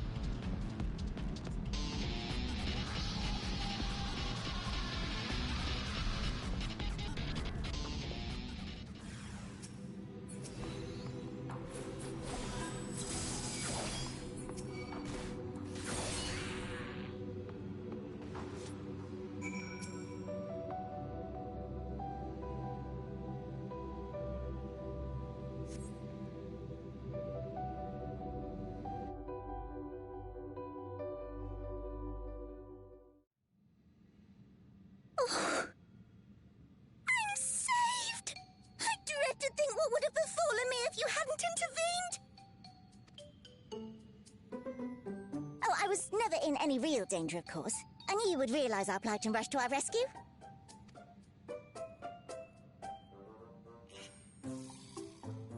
Aetherius is likewise plagued with void scent. If only we'd prioritized further development of the void scent slaughterbots, we could have stemmed the tide ourselves. Oh, what a tremendous demonstration that would have been. Irrefutable proof that I was mankind's staunchest ally and the greatest lubberant to ever live. I can practically taste the praise.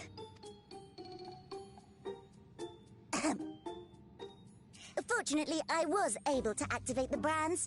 Should any more void scent emerge from the gate, they ought to be confined to the crater. Unless, of course, the void gate begins to expand of its own accord, or some gargantuan monstrosity tries to barge through, I don't foresee any major problems.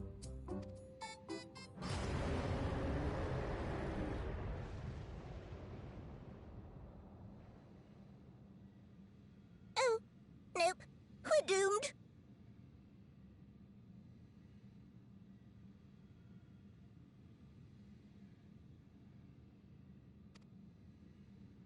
There you are.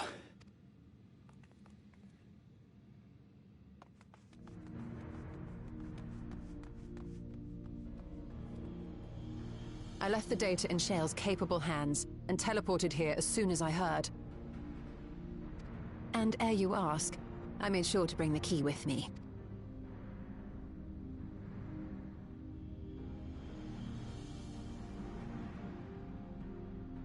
Then the real threat yet awaits us. 'Tis Golbez's domain beyond the Void Gate. I wonder how he and Zero are faring.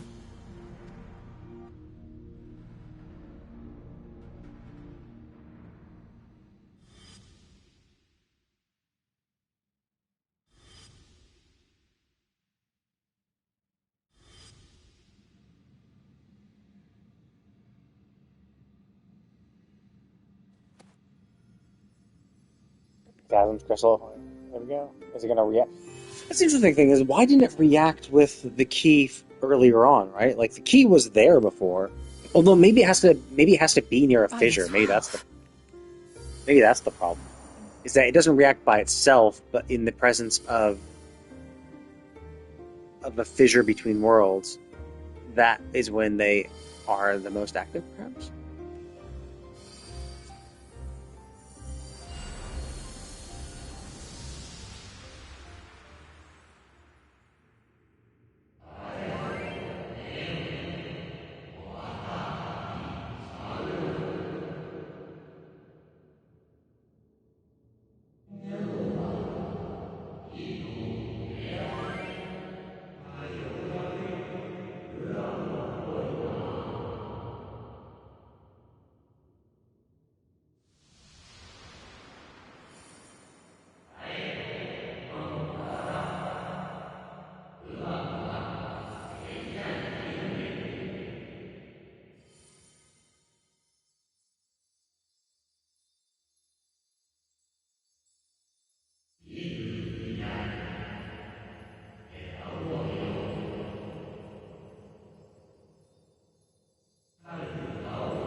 That's pretty cool.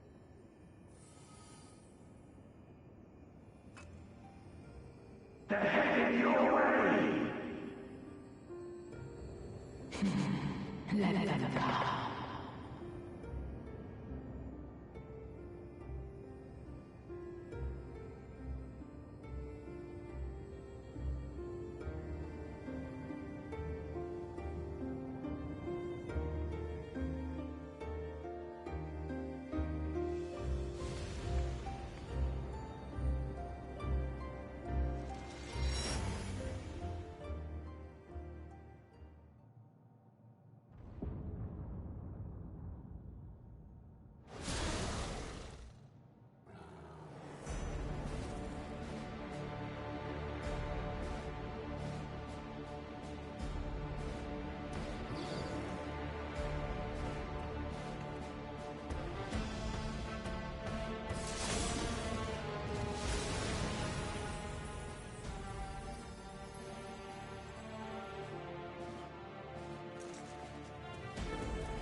What are you doing here?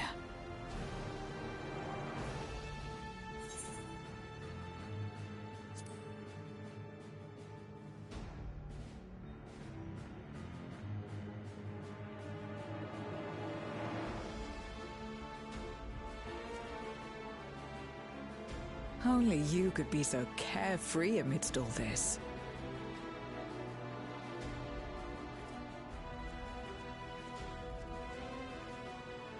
May as well make yourself useful.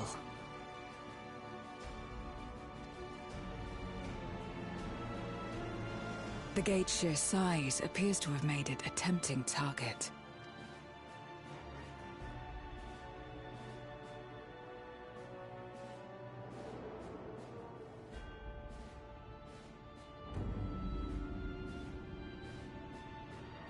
Enuo, a dread void scent risen from the benighted depths of the ocean.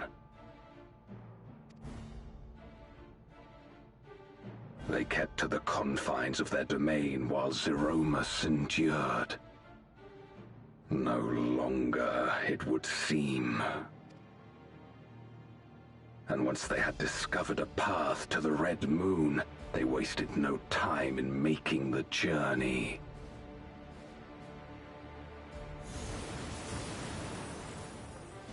Leave the void scent nearby to us. You take Oh, care I of see. Enuo. So it could be that him moving, he's the one who brought the void scent with him. Because he found the gate. And so in the process of him getting to the moon, it caused like fissures to open and shit. And his void scent retinue is... how do you pronounce it? Retinue?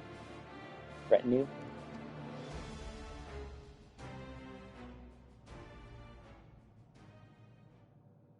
Facing this many foes calls for a more familiar approach.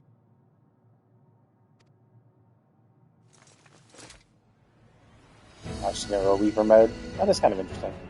Because obviously, this is very much like Cecil from 4, right? Cecil went from Dark Knight to Paladin. She's kind of able to swap on the fly. But... Void scent can change their form at will. Both light and darkness are mine to wield. Oh, I see. So she has light, I guess, as a paladin. I think... Besides, I mean, yeah, you would think paladins have light. I didn't know she actually had light, because she should be a void scent, right? Oh no, because she's like half human, half void scent. That was it. I mean, what better to purchase the darkness from darkness itself? I mean, like, light does that.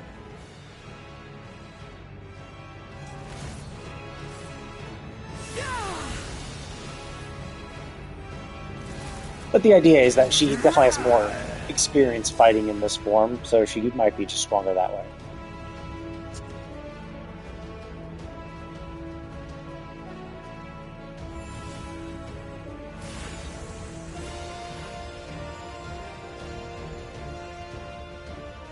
That's actually pretty quickly. I kind of expected. I kind of expected a little bit more of a. It's like this is like dungeon and then like one quest, which almost immediately follows up with the trial. I was kind of expecting the trial to be a little later. Like a little bit more of a gap between it. I fight to end this world without end. All who stand before me shall fall.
All who dare oppose me shall quake before the silken dark.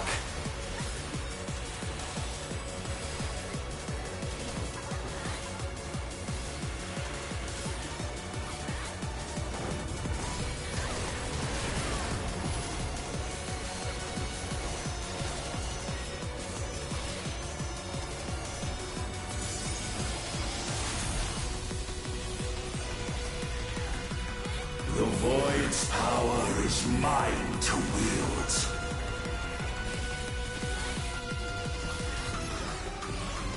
Perish.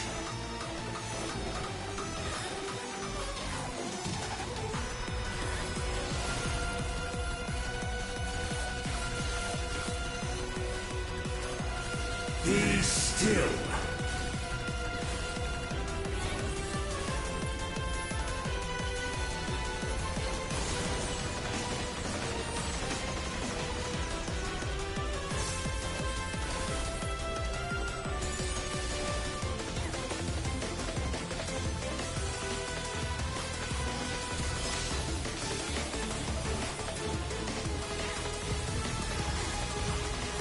Accept your downfall.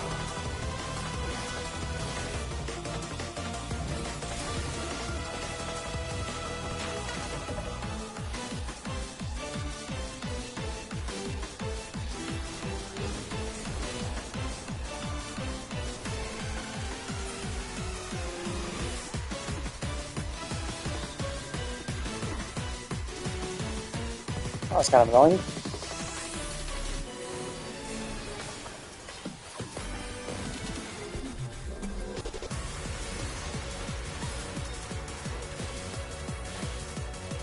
Like, I don't know why that guy kept, like, chasing after me. I'm like, oh, man.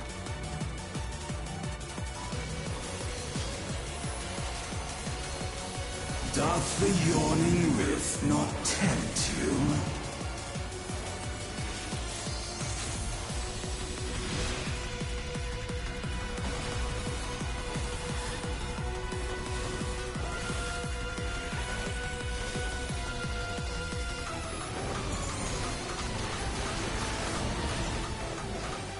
Void consumes.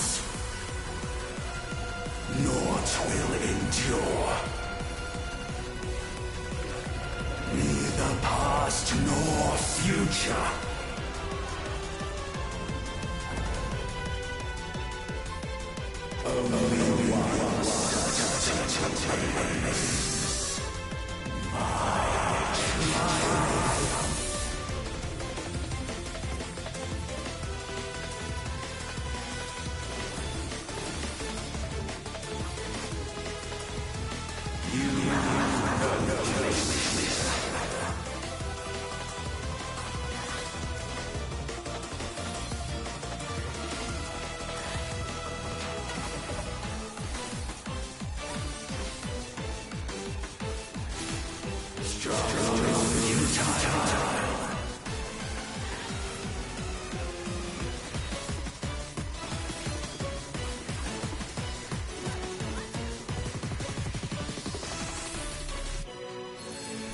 I've breached the darkness. Let the light guide you. You must break free.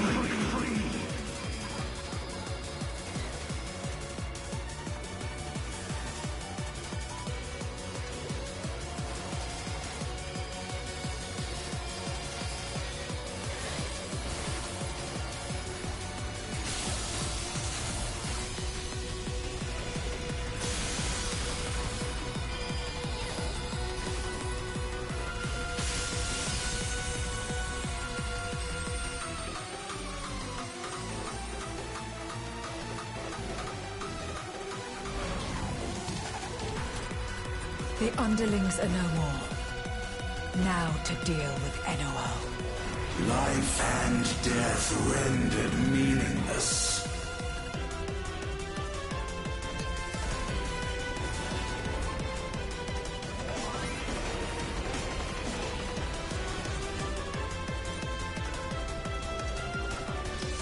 Light, protect us. I will not yield my domain! Such is the power of the Void.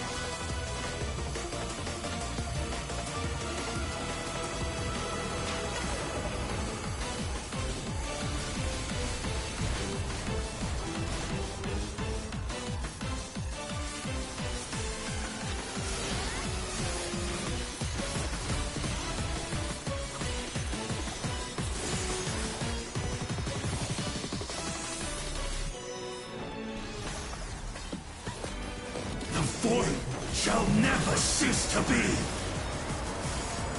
My power is absolute.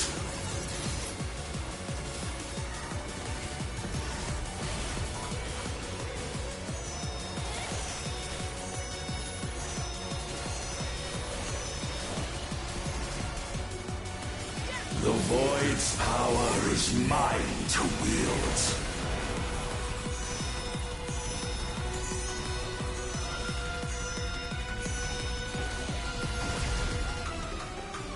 Thus did all boundaries cease to be.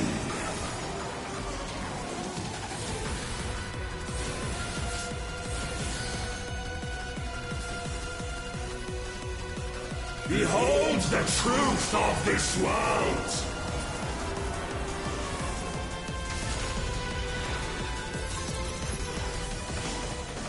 Accept your downfall.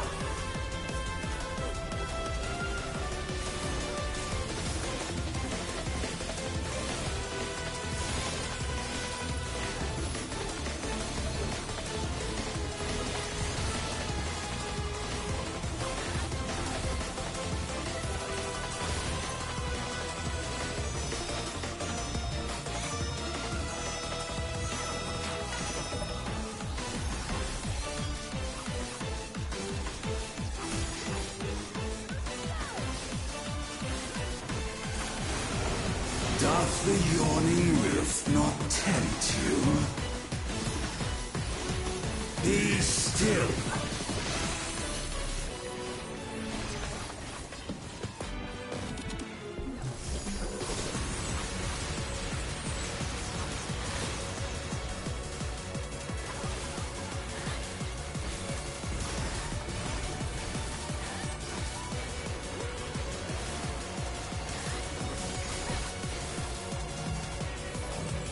Perish.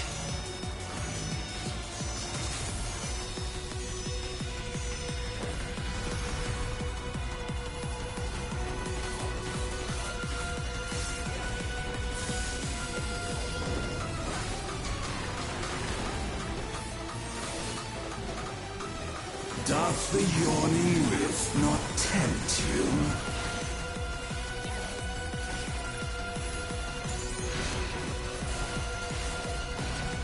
Be still.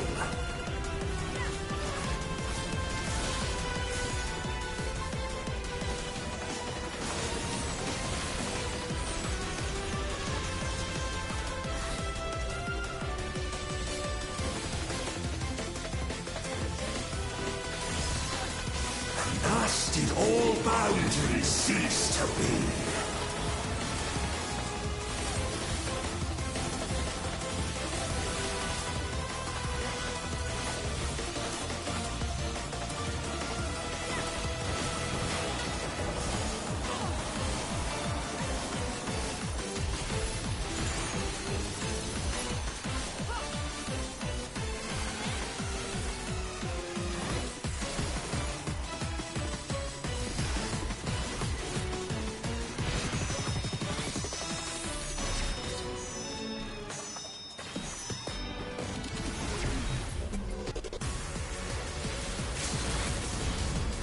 The Void's power is mine to wield.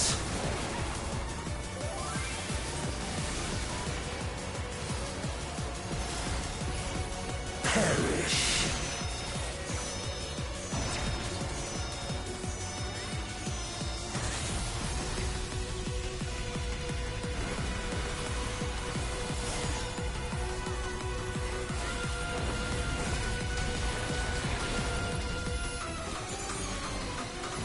Behold the truth of this world!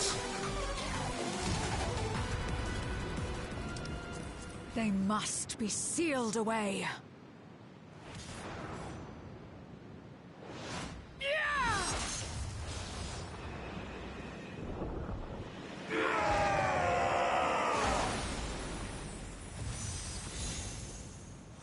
Oh yeah, I forgot she could do that.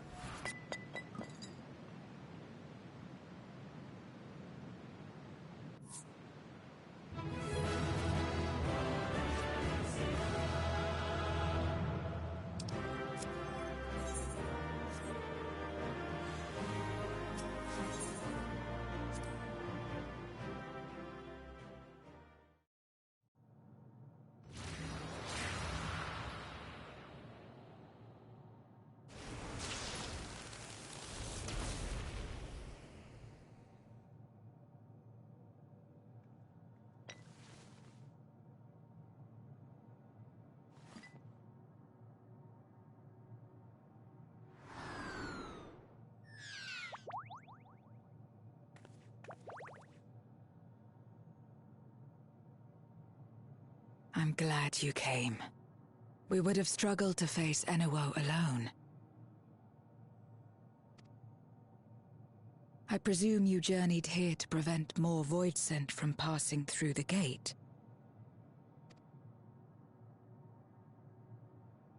With Enuo defeated, there are none left in this realm who pose a serious threat.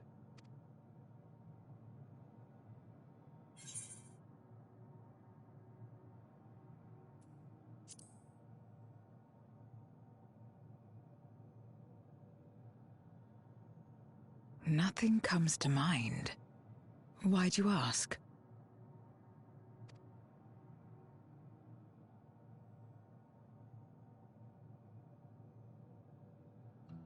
So the breach wasn't limited to the Void Gate.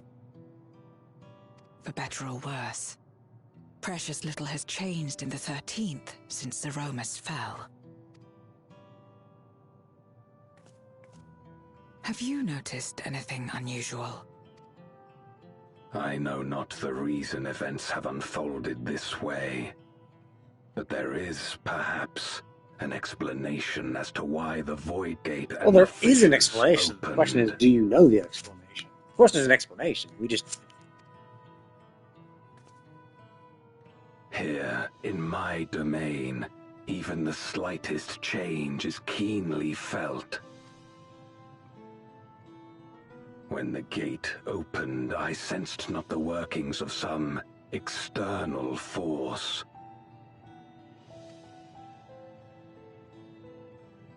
Rather, it felt as if the barrier between our worlds was weakening naturally, moment by moment, until the two came to meet. And you think this weakening could be happening elsewhere? It's also weird then, like, then why was the Void Gate closed when we beat Enua, right? Like, if that was a natural thing, unless maybe the barrier is weakening and Enua created the Void Gate because he could. 'Tis a possibility.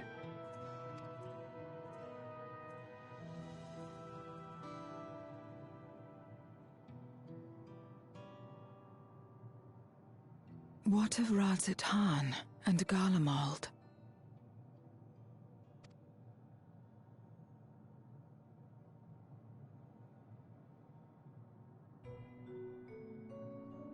Eulus took mercy upon the interloper.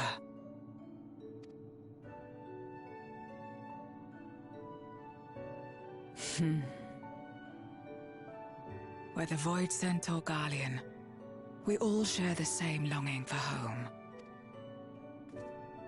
Should we meet, I will gladly offer them aid. Please tell Eulus as much. Wait, how exactly did you get here? No mortal could traverse the Void Gate in its current state.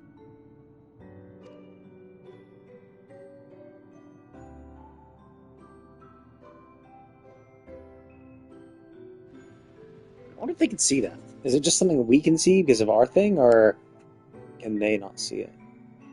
Because it could be that only we can see it. Are they going to say they can't see it? And this path of yours is still there. Oh, okay, cool. So yeah, so it's something that only we can see because maybe we have the key.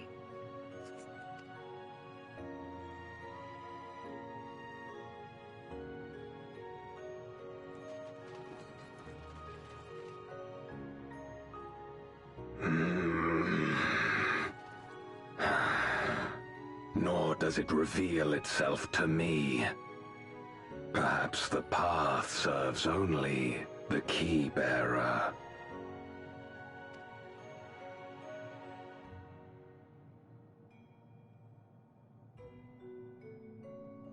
So it is not a means to travel freely back and forth. A pity. I would have liked to see my friends again. Wait, like, you said no mortal could go through the Void Gate, and it's like, yeah, we're immortal, so we couldn't do that, but why can't you? You're not mortal. You're a Void Sent, so why can't you pass through the Void Gate? Or is it because it's sealed on the other end, so even if you did get through, you'd just be stuck in the crater, because the brands are active?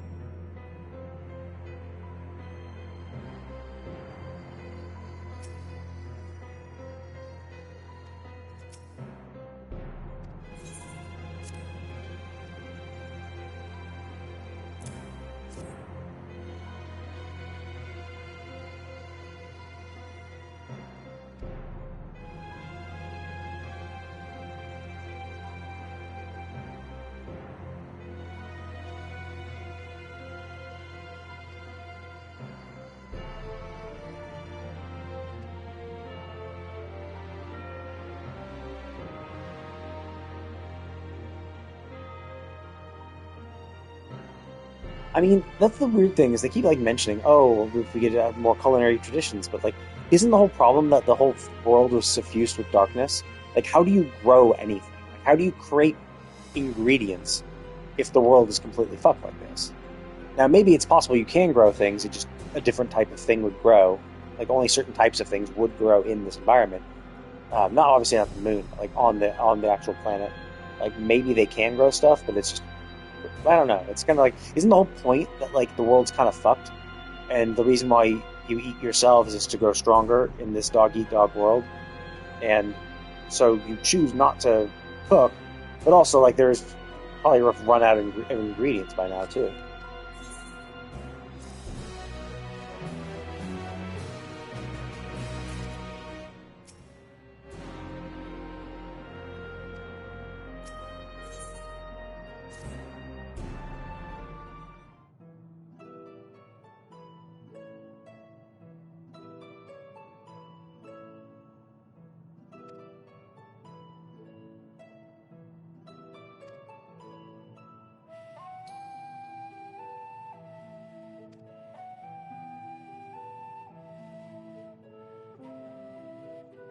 Oh, I see. I was gonna say like, oh, maybe that's why the dude didn't know her is because she stays on the moon. But no, she's. But then again, she's just. I mean, that's the weird thing though, because if she's wandering around as much as he says, then it would increase the likelihood of him at least of hearing of her.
Oh, okay, so I guess it is possible. I thought they were kind of fucked, but I mean, that's the thing, is that if they're able to like have some sort of like sanctuary or bastion where they can like restore the balance of a certain location and then use that to kind of push the balance outwards, then then that's fine. Because they did it in the first. But the thing is, the first did hold back the incursion. So it's just like, were they able to do that because the world wasn't completely fucked? Who knows, right?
Oh, that's okay. That's how they're able to do it. They're getting light from the first. I remember. Like it's this was last patch. This was the patches of Endwalker, so it's been like a year or two since these quests. So it's like it's been a while. So yeah, I'd forgotten about that. Okay. Yeah, because I remember we mentioned that. Actually, you need light. Well, we know a world full of lights. It's like, yeah, it's a good way to balance it out. It's like, yeah, we could take the light from the first and swap it with the darkness of this 13th.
Upon activation, these transmitters will shine with light from beyond, sent courtesy of our ever-watchful friends.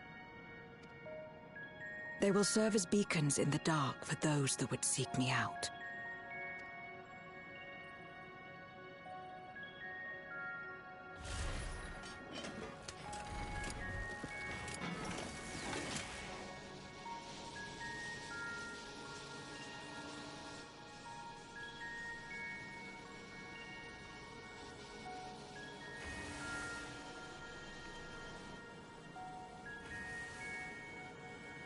The weird thing, though, is that, like, on the first, though, we used like, this huge mega crystal and then balanced it with a variety of elements and stuff to do stuff. Like, even if you're just, like, bringing in light, you can't just, like, dump light into the ground and be like, cool, there we go. Like, how do you balance it? Oh, what the fuck? Oh, hey, it's that guy.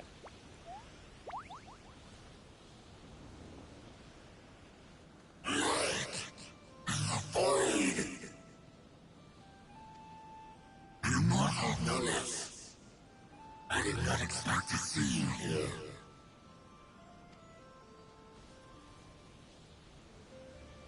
I am Zero, and this Wait, what? is my Didn't he recognize domain. us? 'Tis a safe. Among those gathered here, many aspire to restore this world to how it once was. Such a thing is possible. Indeed. Though how long the endeavor will take, I cannot say. It's a good thing you guys can't die, then. But for those of us abandoned by death itself, what do we have but time to try, and try again?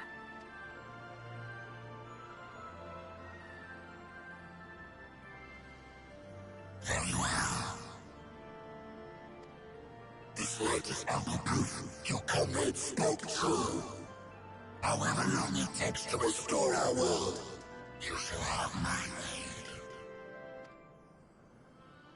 And you shall have mine.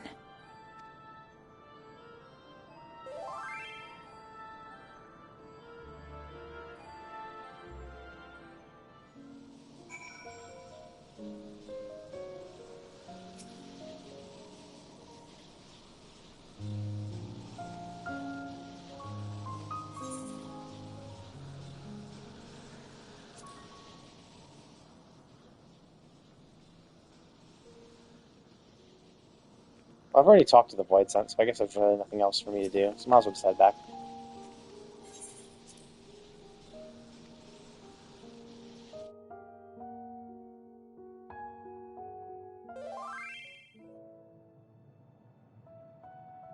Would you deliver a message to Ulus for me? Tell him that we're making progress towards rebuilding our home. And I hope Are that you? he is Like, too. all you have is just those little light and highlights. Like, you have no actual like, guarantee that like just dumping light in the world is gonna fix anything. Like it was a process. On the first, it was a big process. Like we had to use the first Sin Eater. Like we had to use Eden, the first Sin Eater, which was allowed us to like gather the elements essentially and imbue them into the crystal, and then we use that crystal to imbue it into land. Like I don't see anything like that on here. Now maybe Golbez is powerful enough that he can kind of like do the arcane magics and kind of replace Eden in that way.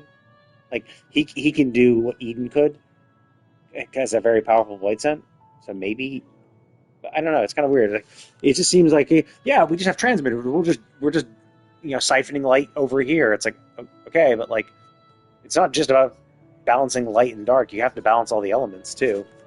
How are you planning on them doing that? Or maybe they just want to get the who knows? Like if this was blasted with darkness, then maybe just blasting it with light will also just like undo it exactly, and you don't have to worry about any other shit. Enuo's Memoria will be safe here. The crystal containing Zeromus has been passed on to our allies in the First.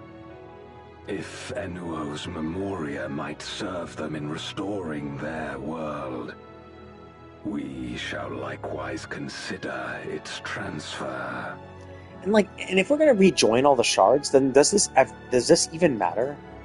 You know, like, if the whole point, like, because like in Evercold, they showed us like, oh yeah, we're just gonna like combine all the shards back into one again, cool. But it's like, okay, so basically, you know, Ascians were right, we're gonna do a rejoining. But then it's like, doesn't that mean that what you're doing right now is completely meaningless? Because all the work you're gonna do is gonna be completely undone. Because once everything gets, because we're just gonna like, you know, the Aether. I mean, maybe they destroyed the world and then siphoned the Aether in. So maybe when it's combined, portions of each of the shards will exist in the planet. So maybe it's not completely meaningless. Like Zero's world will pop up somewhere in the ocean. Like like, and they'll be able to live there. So like rebuilding makes sense because that rebuilt portion will still be there. But like if we are just going to rejoin the shards, then all this like attempt to restore their own world is meaningless because once you're back on the source, everything will be fixed automatically. How much simpler it would be to aid one another in our respective fights, were it not for these boundaries between us. Safe travels, my friend. We take comfort in the knowledge that you're out there fighting too, wherever you may be.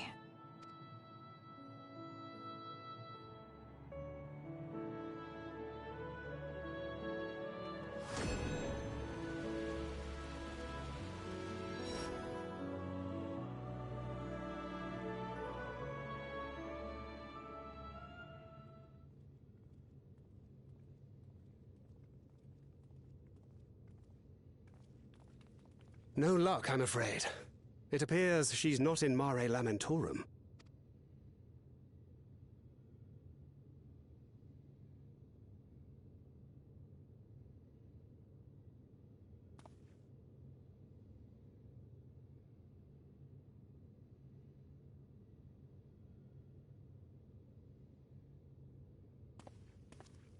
Wait.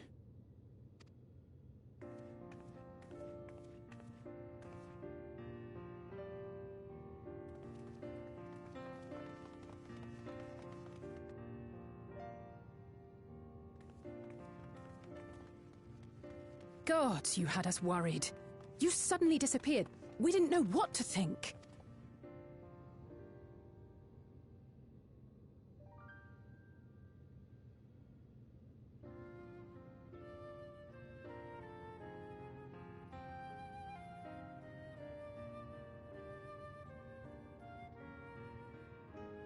Shortly after you vanished, the Void-sent incursion abruptly ended.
We surmised you had a hand in that, but never did it cross our minds that...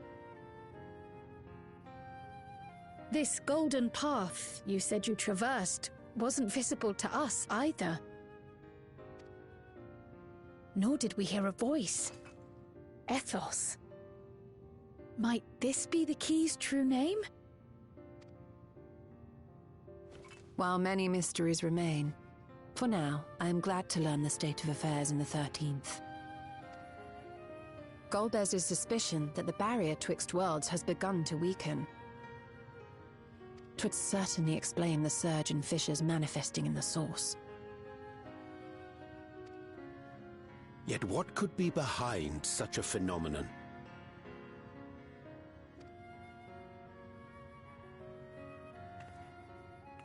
Well, we killed Heidelin. Like, Heidelin's no longer there. She was the one who sundered the worlds.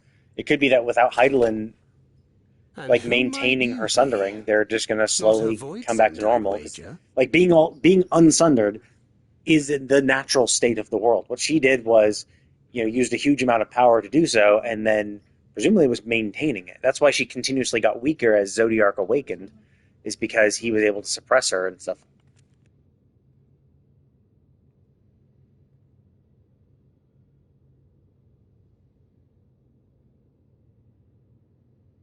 Greetings.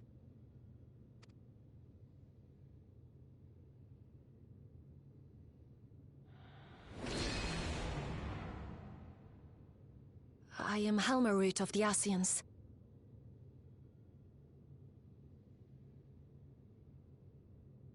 Like, I knew that was her name. I didn't realize she was an Asian. Which is that one of the convocation or just another random one?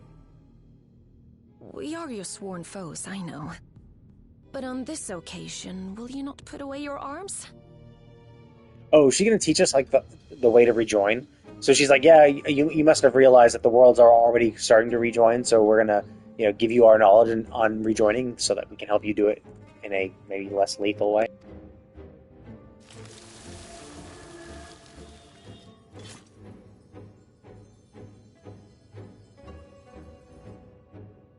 I wish only to talk.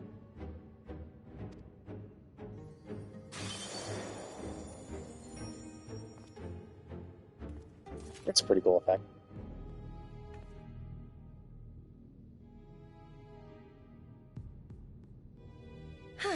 Thank you for affording me a chance.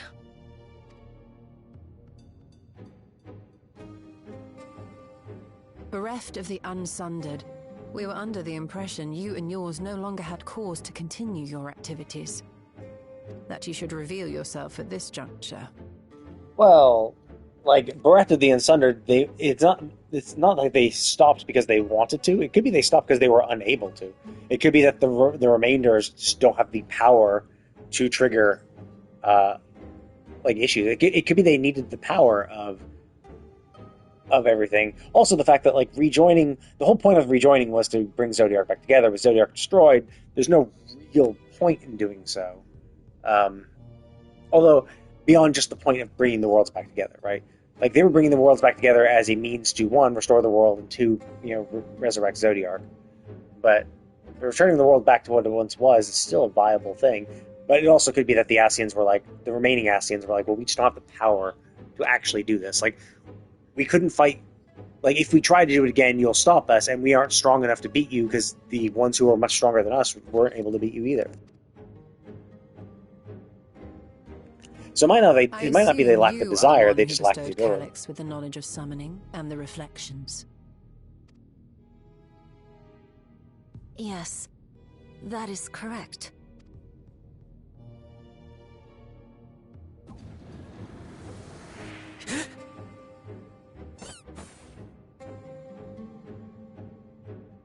The squeak.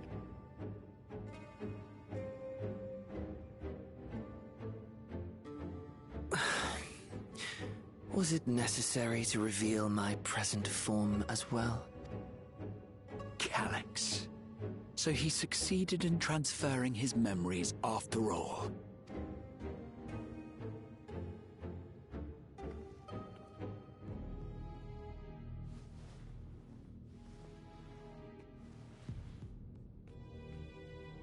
Be at ease. Even were I to occupy a combat-oriented vessel, I would not have the ability to defeat you. You destroyed my plan, my life's work. I have naught to replace it, nor will I ever regain what I once had.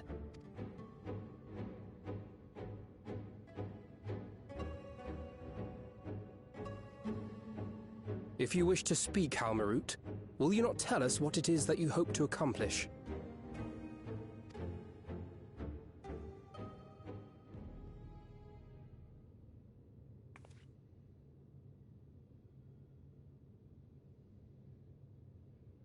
Is he going to talk about how to rejoin stuff? As you know, our star Aetheris was sundered into 4 and 10 shards in the time of the Ancients.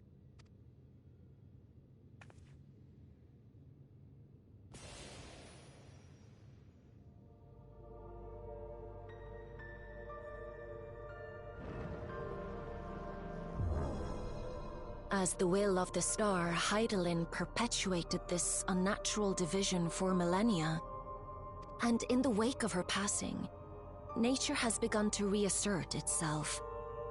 As a wound knits itself together, which is obvious. Like, that's what I was thinking. It's like, yeah, without she was the one who sundered it, and it was presumably her continuous.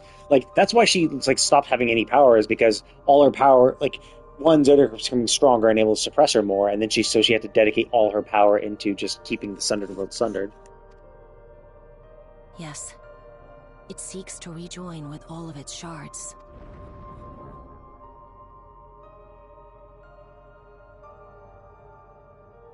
Unlike the one we Ascians attempted to orchestrate, however, the star's rejoining will afford mankind no special treatment. Wait, what? What do you mean mankind special? Like, the whole point is that the next rejoining, the one of light, would have been caused by Black Rose, which was a literal poison that wipes, like a biological weapon that would just wipe out everyone. Like, how is that affording mankind special treatment when you're unleashing a bioweapon that would just wipe everyone out like a virus? You know, like, well, I find that a little stupid, right? Because, like, every single rejoining has been a cataclysmic thing that, like, has fucked over the world. And you're like, yeah, well, that was us treating you specially. Like, we could have made it worse. It's like, also, the whole point was that, like, or maybe, I guess maybe they did, because the idea was that they wanted to sacrifice all life on the rejoined star to Zodiac to have him restore everything, right? So maybe they were trying to have as few deaths as possible.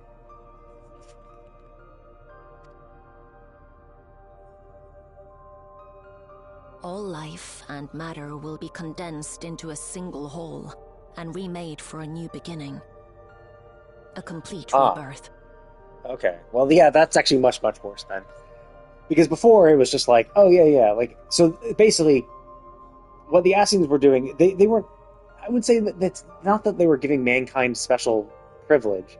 It was just, they wanted to rejoin the star in a way that wouldn't completely destroy this star. And this one is like, no, they're going to rejoin, and then everything will be reborn. It'll start from complete scratch, from ground zero.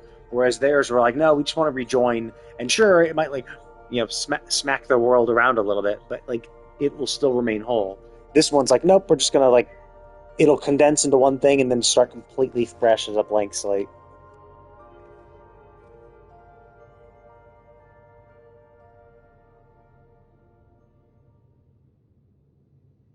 Aetheris will return to the way it once was. Hundreds of millions of years past. To a quiet and peaceful time. Long before the light of mankind was kindled.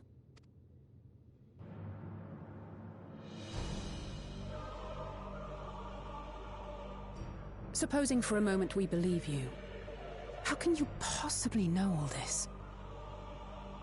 I mean, I think that's a stupid question, too. It's like, you realize the Ascians were literally doing everything they could to do the rejoining. So, like, if of anyone here, the one who knows the most about rejoinings are the Ascians, right?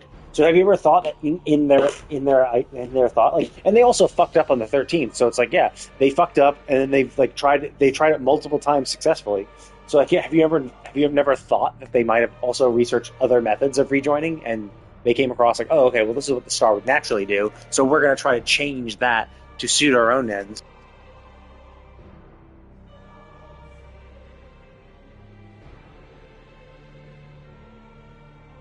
It is an inevitability that I have foreseen since time immemorial. A future that awaits should creation be freed from the influence of Hydaelyn and Zodiark.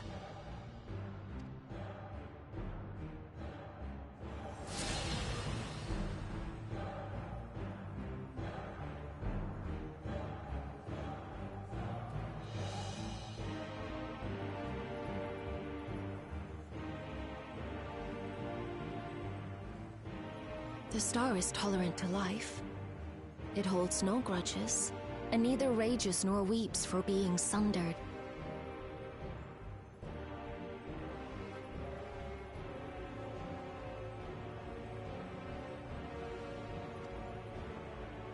Yet by the same token, it is indifferent to life's survival.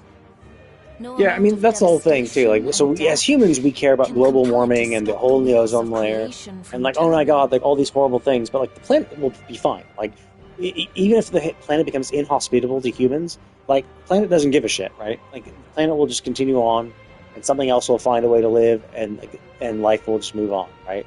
So obviously, yeah, it doesn't give a shit. The earth shakes, and mountains spew fire. Floods wash away the fruits of labor, and icy winds freeze and starve. Countless perish as nature runs its course. So many seeds of life have already been lost, yet in spite of this, people continue to believe that the morrow will come.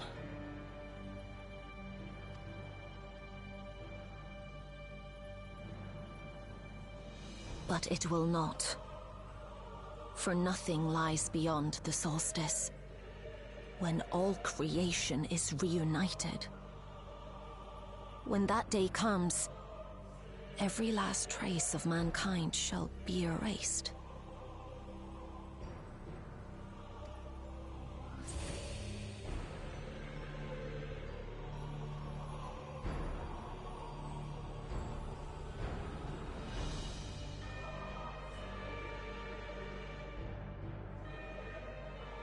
I cherish man's journey. So I assume she is part of the convocation. I don't know if she was ever named her seat. I don't know if Helmer is her seat. I would assume it's her seat because that's usually how they introduce themselves, by their title. But considering her powers are so unique, like, it seems very like life and plant life oriented. So it could be that she's the seat that dealt with like life like that. Like maybe she was the director of Elpis or something. Despite losing his innocence and being made to live with suffering, he has forged ever onward. Strong, even as he is weak, his is a proud tale in the history of the star. 'Twould be a shame for that tale to end. For all to wither and die, when some might yet survive. Would you not agree?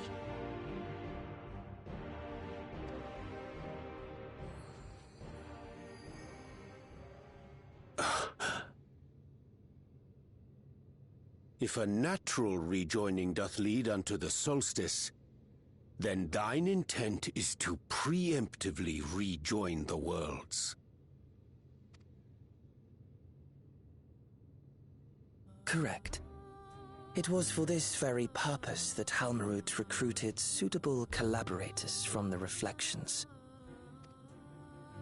Individuals like me, who would willingly doom another world in order to fulfill their aspirations. The Winterers, we are called. And if you and yours seek to protect all life, then sooner or later you shall have to contend with us. We beat the shit out of you, so I think we're gonna be fine, right? Even if everything you claim is true,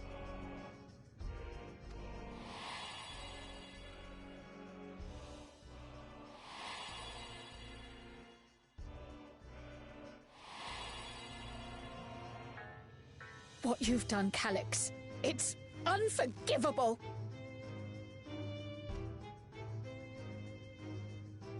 I do not ask that you be pragmatic, nor do I seek your approval. Given your familiarity with other reflections, 'tis only natural that you are averse to our methods. But there is one irrefutable fact that you must understand. Should we take no action at all, the solstice will come, and no one will be left alive. No one.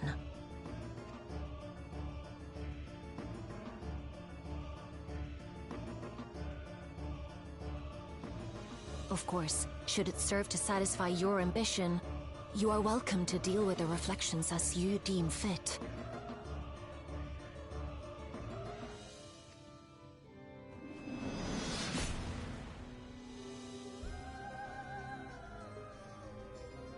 Like the pariah and wanderer who satisfied his own when he brought the star to the brink of ruin to face you.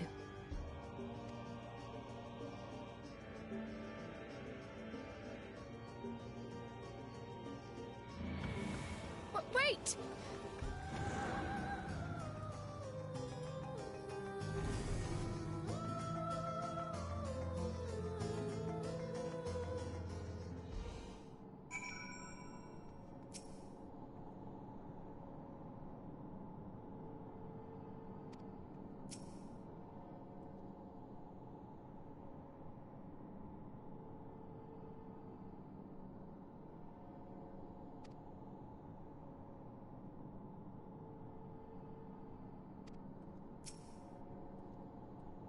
Yeah, it's like we could work with her, right? Like the issue is that rejoinings are obviously very destructive affairs, but it could be that there are better ways to do it. Like maybe, especially now that we have a gate, like it could be that it could be that the Ascians weren't able to just completely break the barrier, but with Heidelin, because they couldn't get through Heidelin's sundering, but it could be that with the barriers between shards weakened, that we have other options available where we can maybe like basically like create portals between each of the shards so that they start just like sharing ether and then share that with the source, maybe, or I don't know, like maybe like connects all shards together at once, but like in a small little thing, so they supposed to slowly just seep together and become one, maybe.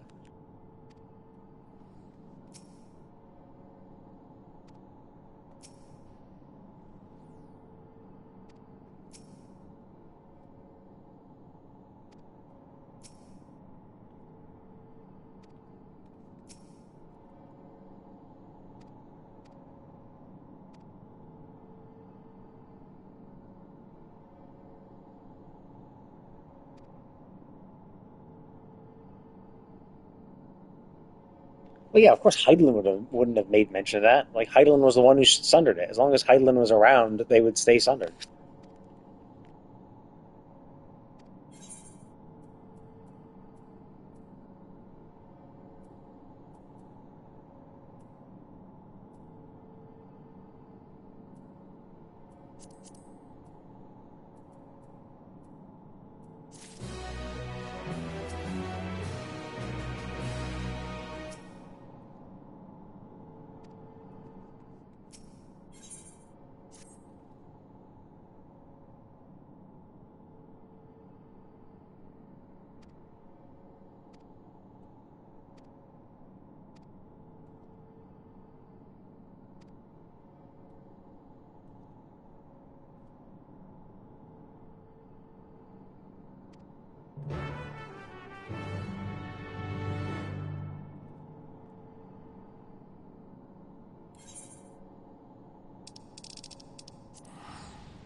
I mean, it's still cheaper, I guess.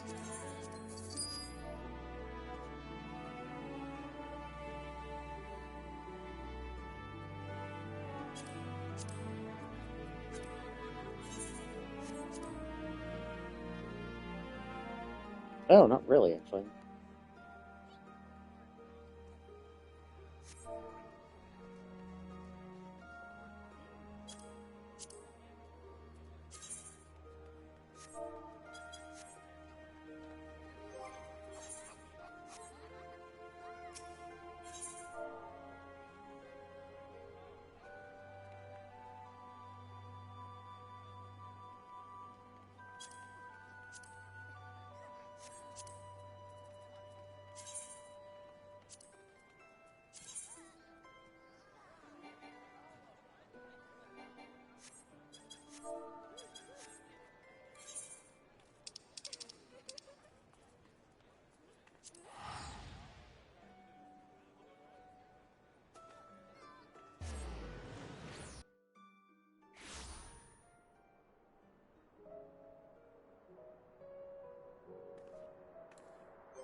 There we go. That looks better.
Long it hath been since last we gathered here.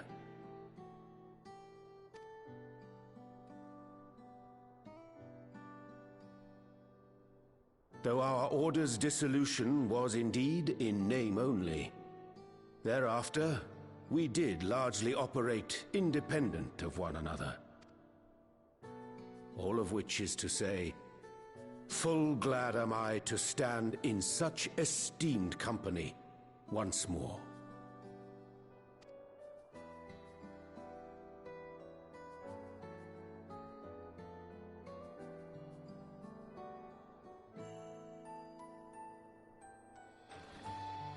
Apologies for our delay.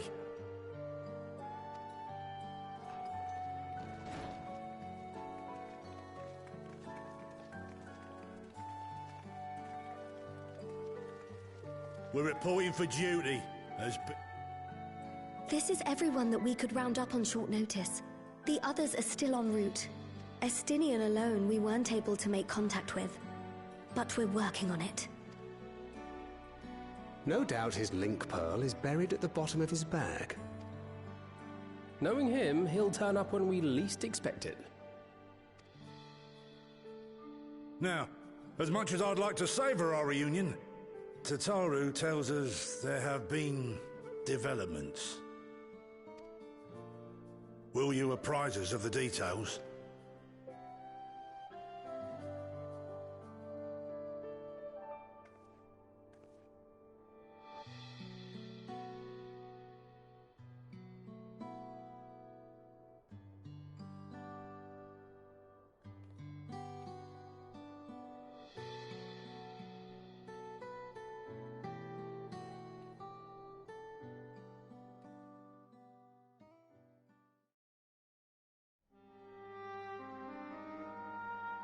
The Winterers and the Solstice.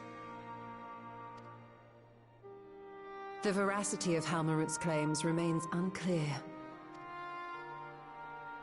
Yet it cannot be denied that, in his bid to convert the living into endless, Calyx was privy to knowledge of the reflections and more. And the Winterers are formed of others, like him. In light of well, I mean, they might not be as bad as Calyx. Calyx was a complete piece of shit, but it could be that the other Winterers just have the goal of doing rejoinings, but don't want to go out of their way to, like, murder everyone. It's like Calyx was, like, going out of his way to, like, murder everyone to keep everyone alive. Very, very selfish. I want my people to survive and only my people to fuck everybody else. The problem is how to deal with it.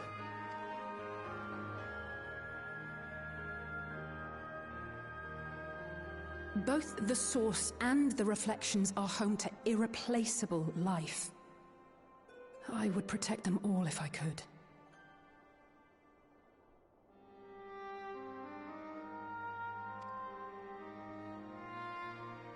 But if doing so means ushering in complete annihilation... Well, the idea is that maybe... I mean, we can teleport between worlds, so if we can create a gate and siphon everyone into our world, right? If we can, like, bring everyone, like, import them from the other world and then rejoin. The problem, of course, is the rejoining itself also causes, cataclysmic catastrophes even on the source. So it completely destroys the shard. It's basically turning it all into ether, which then just floods the source, which then causes catastrophes. So there would be death. So even if we were able to, extract all the people, evacuate everyone from the shard before then initiating the rejoining, there would still be probably loss of life in the rejoining process regardless.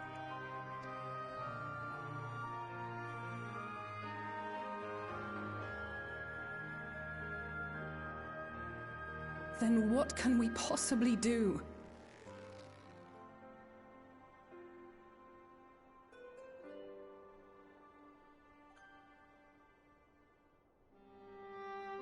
I wonder, was Hydaelyn aware of the solstice?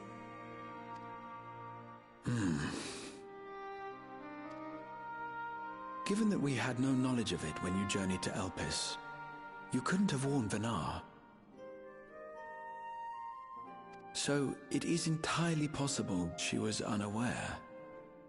But in the course of sustaining the Sundered Star, she may have glimpsed this. Yeah, it's possible she was aware of it after the fact. Like, she sundered it, and then she thought, oh yeah, that'd be cool, I've sundered it, no problem. But then it could be that she had to expend her power. She's like, oh shit, I actually have to continue expending power to keep them sundered. Some force is trying to pull them back together.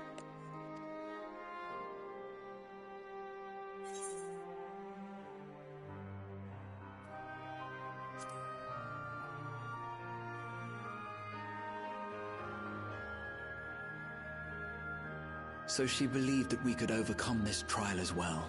Or, rather, that the choice was ours to make.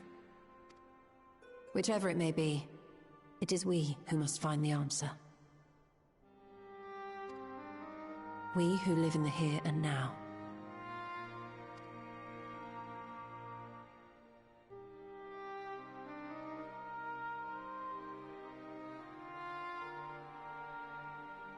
Perhaps we could take a recess? Oh, I dare say everyone could use a rest. Indeed. We have ample food for thought, and it would be good to catch each other up.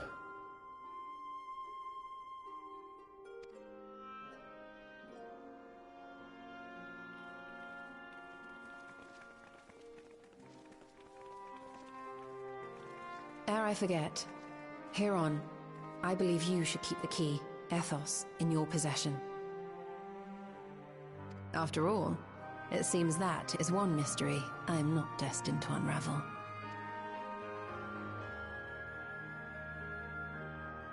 I'm kind of curious how the Malala even used it in the first place to get over, right? Like, we used Azim's crystal and we resonated with it. It could be that maybe the key itself, or it could be that the crystal itself has some sort of, like, will or some sort of programming, and when it senses, like, extreme danger, it will then just activate.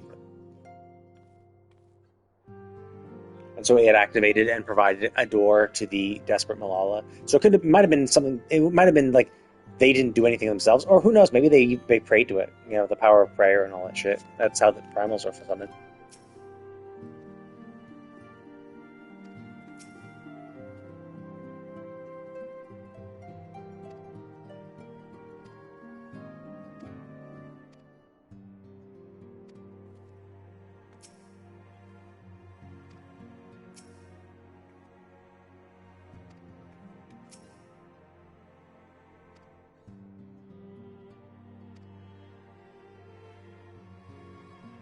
Oh, was Clemence the astrologer we met in the Central Cothers?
Of course, should it serve to satisfy your ambition, you are welcome to deal with the reflections as you deem fit. Like the pariah and wanderer who satisfied his own when he brought the star to the brink of ruin to face you. I mean, it's not like that at all. We're trying to help. He was just in it for himself.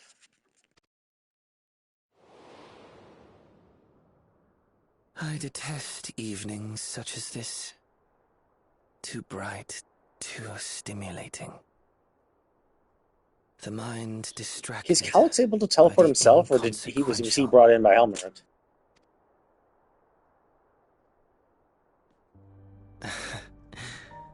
You needn't be so wary. I merely come to offer information before my departure.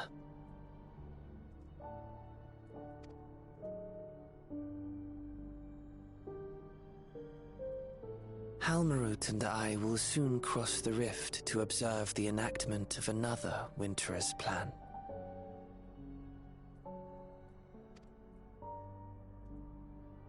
Are they going to mention Our the fourth? destination is the fourth. Okay, so I mean, yeah, we knew it was going to be the fourth because of the Evercold trailer. So the reason why we thought, I didn't know why we were going to the fourth specifically, but it seems like we're going to follow them. Okay. Because I was wondering about that. I was like, is it that we learn about the solstice? Because like obviously there's still another main story quest after this.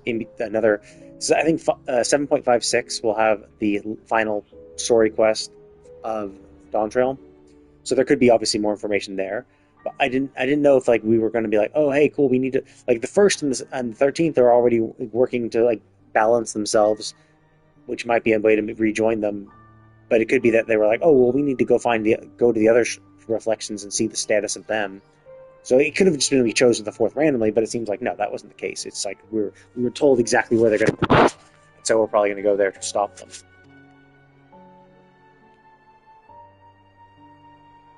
A world locked in ice, whose lands are blanketed in thick clouds.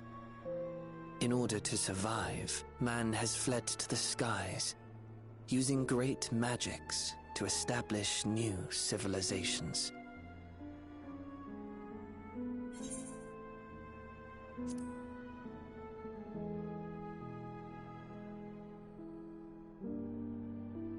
It was not my intent to excite. I have my own designs I would see realized, nothing more. Believe me or don't, as you like. For all I know, you lack the means to follow us anyway.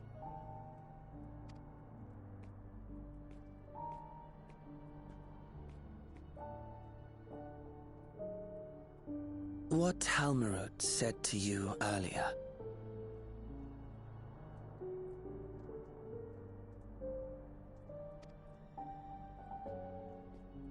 She suggested that dealing with the reflections might satisfy your ambition. But is that truly so? You have seen battles beyond counting, have defeated even the fear of death. Is there some...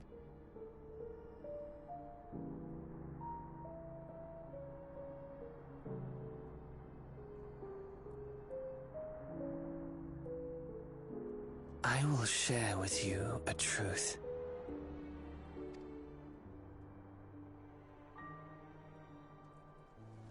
We Winterers each have an ambition that we wish to fulfill. To that end, we may share information with one another, but we do not necessarily share the same beliefs. Yeah, and I just assume that each of their ambitions is probably... could be incredibly selfish, but Helmer is like, oh, okay, well, rejoining of the world could satisfy you. Like, basically, Helmer might be approaching them saying, okay, well, I can provide you information because what you're trying to do will also cause a rejoining, and so I'm all for that. Rather than the normal Ascians of trying to actually instigating it, it could be she just found people who would naturally cause a rejoining given the information. And I mean, maybe that's how Emmett and La Habrea and Elidibus.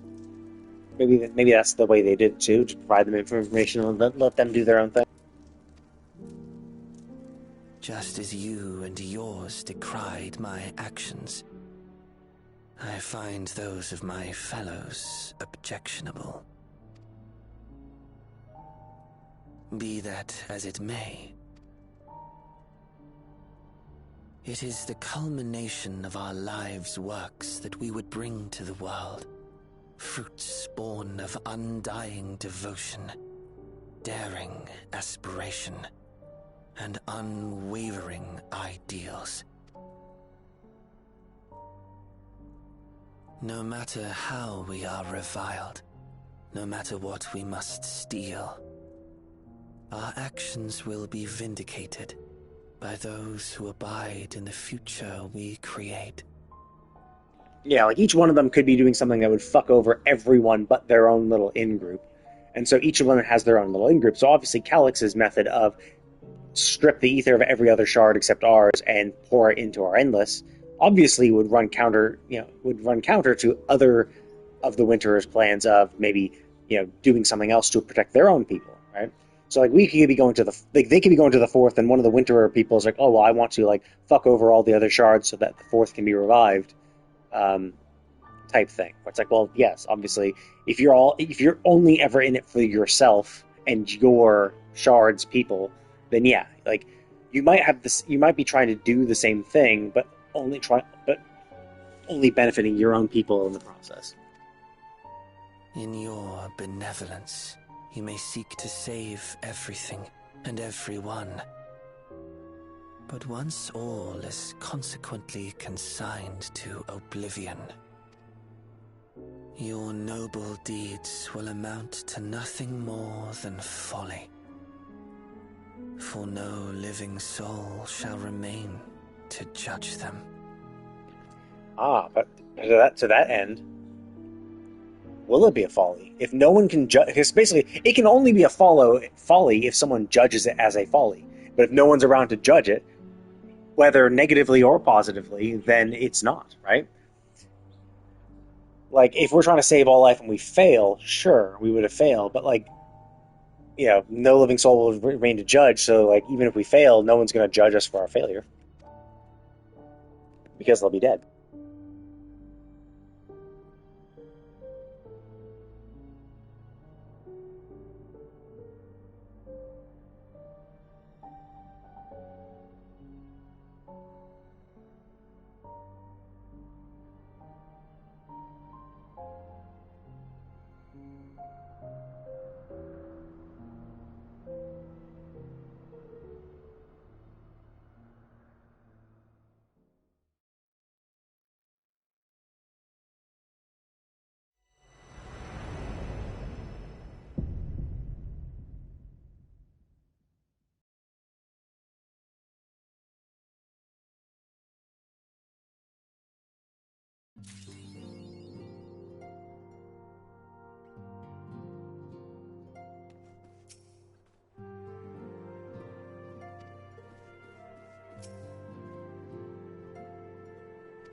Okay, there we go.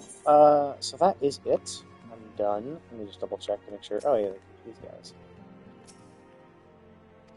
Okay. But yeah, so it's hard to say. So obviously that's how we're going to get there. Although to be fair, the fact that Thancred and Estinian are on the fourth as well means that whatever gate we have is able to be enlarged, and we're able to bring other people in. Okay. Okay, so there was the main story. There was the Alliance raid. There's the trial. There's the trial. Actually, So I guess that's it. So I'm going to go ahead and call it. I'm just going to go get myself a new weapon. I have enough tokens for another one, so that's cool. And then I guess after this, it will be just, eventually, I'm going to probably slowly, I'm not going to do, I didn't do PvP at all, but I'll have to get back into PvP to work on my series again. I haven't done anyone at all, so I have to get to 25 again. This time I'm going to try to keep up to date with it. I should have a much easier time with keeping up to date, because I know I'm going to try to do the new Fork Tower when it's current, because that's the easiest time of getting a group together and doing all that shit. So there's going to be the new Occult Crescent. I'm going to be grinding that a lot, so I'll be slowly getting all the shit I need for that, and then all the runs I'm going to be doing. So I'm going to probably be more active. Whereas like for this patch, it was like, well, it's just a raid patch, and I'm not really much of a raider, so it's like I did what I needed to do, and then it just kind of stopped. I mean, I got distracted by other games too, and I just wasn't like logging into the game, so it's like, it's whatever. Okay, so weapons. That's wrong one. Weapons. Okay, so I could do these guys. I could do either one of these. I could do my... Okay, so basically 2 melee, 2 fizz range, and 2... What am I? What's my eye level? My level's... Okay, so my level's enough so I can get into... Okay, so my level's fine then for this guy. These guys are fine, but I can't do other casters. But I have the 2 main casters, although I can't be picked up. Why are they so high? Oh, yeah, I bought all the accessories for them. That's why. Okay. So these guys are all set. So the only ones that are the lowest eye level is honestly 55. So I'm fine. The only ones that are fucked now are my ninja, and because I put the pieces that they were wearing in the chest, so I can't really use them. But I already have both of their weapons, so it doesn't really matter. So I could, I guess, honestly, yeah, I guess I should do Summoner and Necromancer for simply because I've been picked.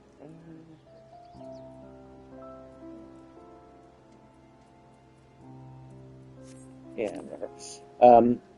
Yeah, I can't, because that means I can't. You need to be 755 to do the Alliance raid, so I want to just make sure any class I want to do to be the Alliance raid, it doesn't really matter that much because it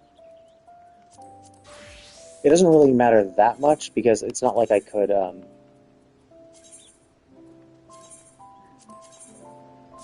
can only get 1 piece of gear a week, so it's actually it's the best time if you want to get a specific set. Now is the best time to do it because you actually have a chance of greeding stuff. Because most people aren't going to greed or need stuff unless they need it.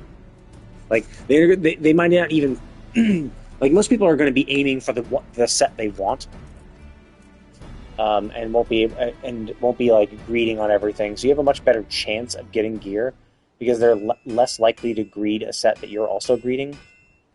And even for the need people, they also might not bother.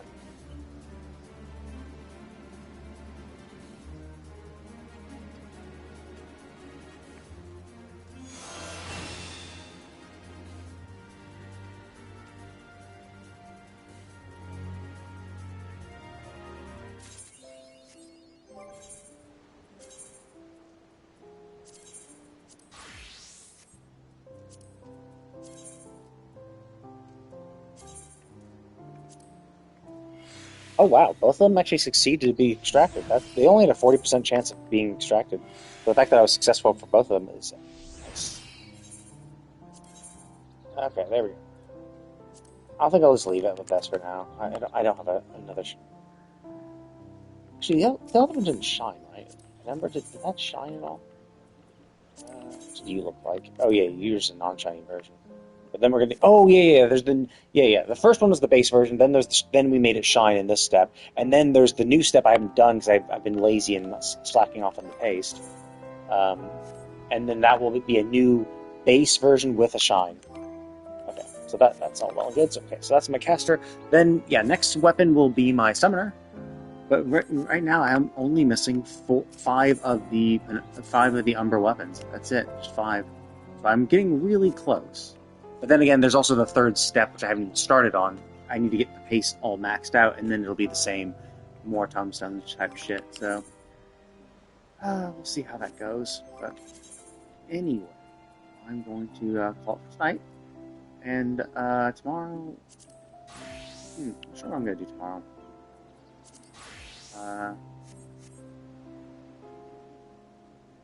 Maybe, I don't know. Who knows? I might pop into. I might try for some more Crimson Desert.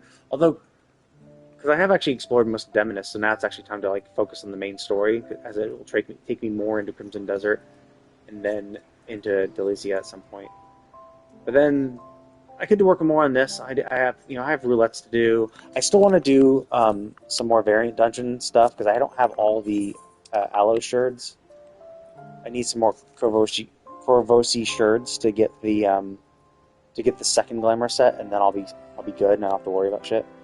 I don't have to worry about farming it anymore. And I get crystal paste for doing that too. So realistically, it's the kind of thing where I should pop in, do a frontline roulette, either an expert roulette or a leveling roulette. I think leveling roulette gives me the most. And then a variant dungeon. And that's what I should do every day for a bit. I kind of like, I could actually pop into there too and grind some more shit there, but it's whatever. I need more tomes. I need more tomes. That's what I need. But anyway, yeah. So that was an interesting story. I'm looking forward to what the next portion. I'm looking forward to. I assume we're gonna have to come up with maybe some sort of solution, or maybe in the next expansion we're gonna be like researching it to try to come up with another alternate solution. And just in the meantime, we're just going over there to fuck them over and stop them from doing their shit. But anyway, I'm gonna have a nice go to sleep. But thank you all for watching. I will see you all next time.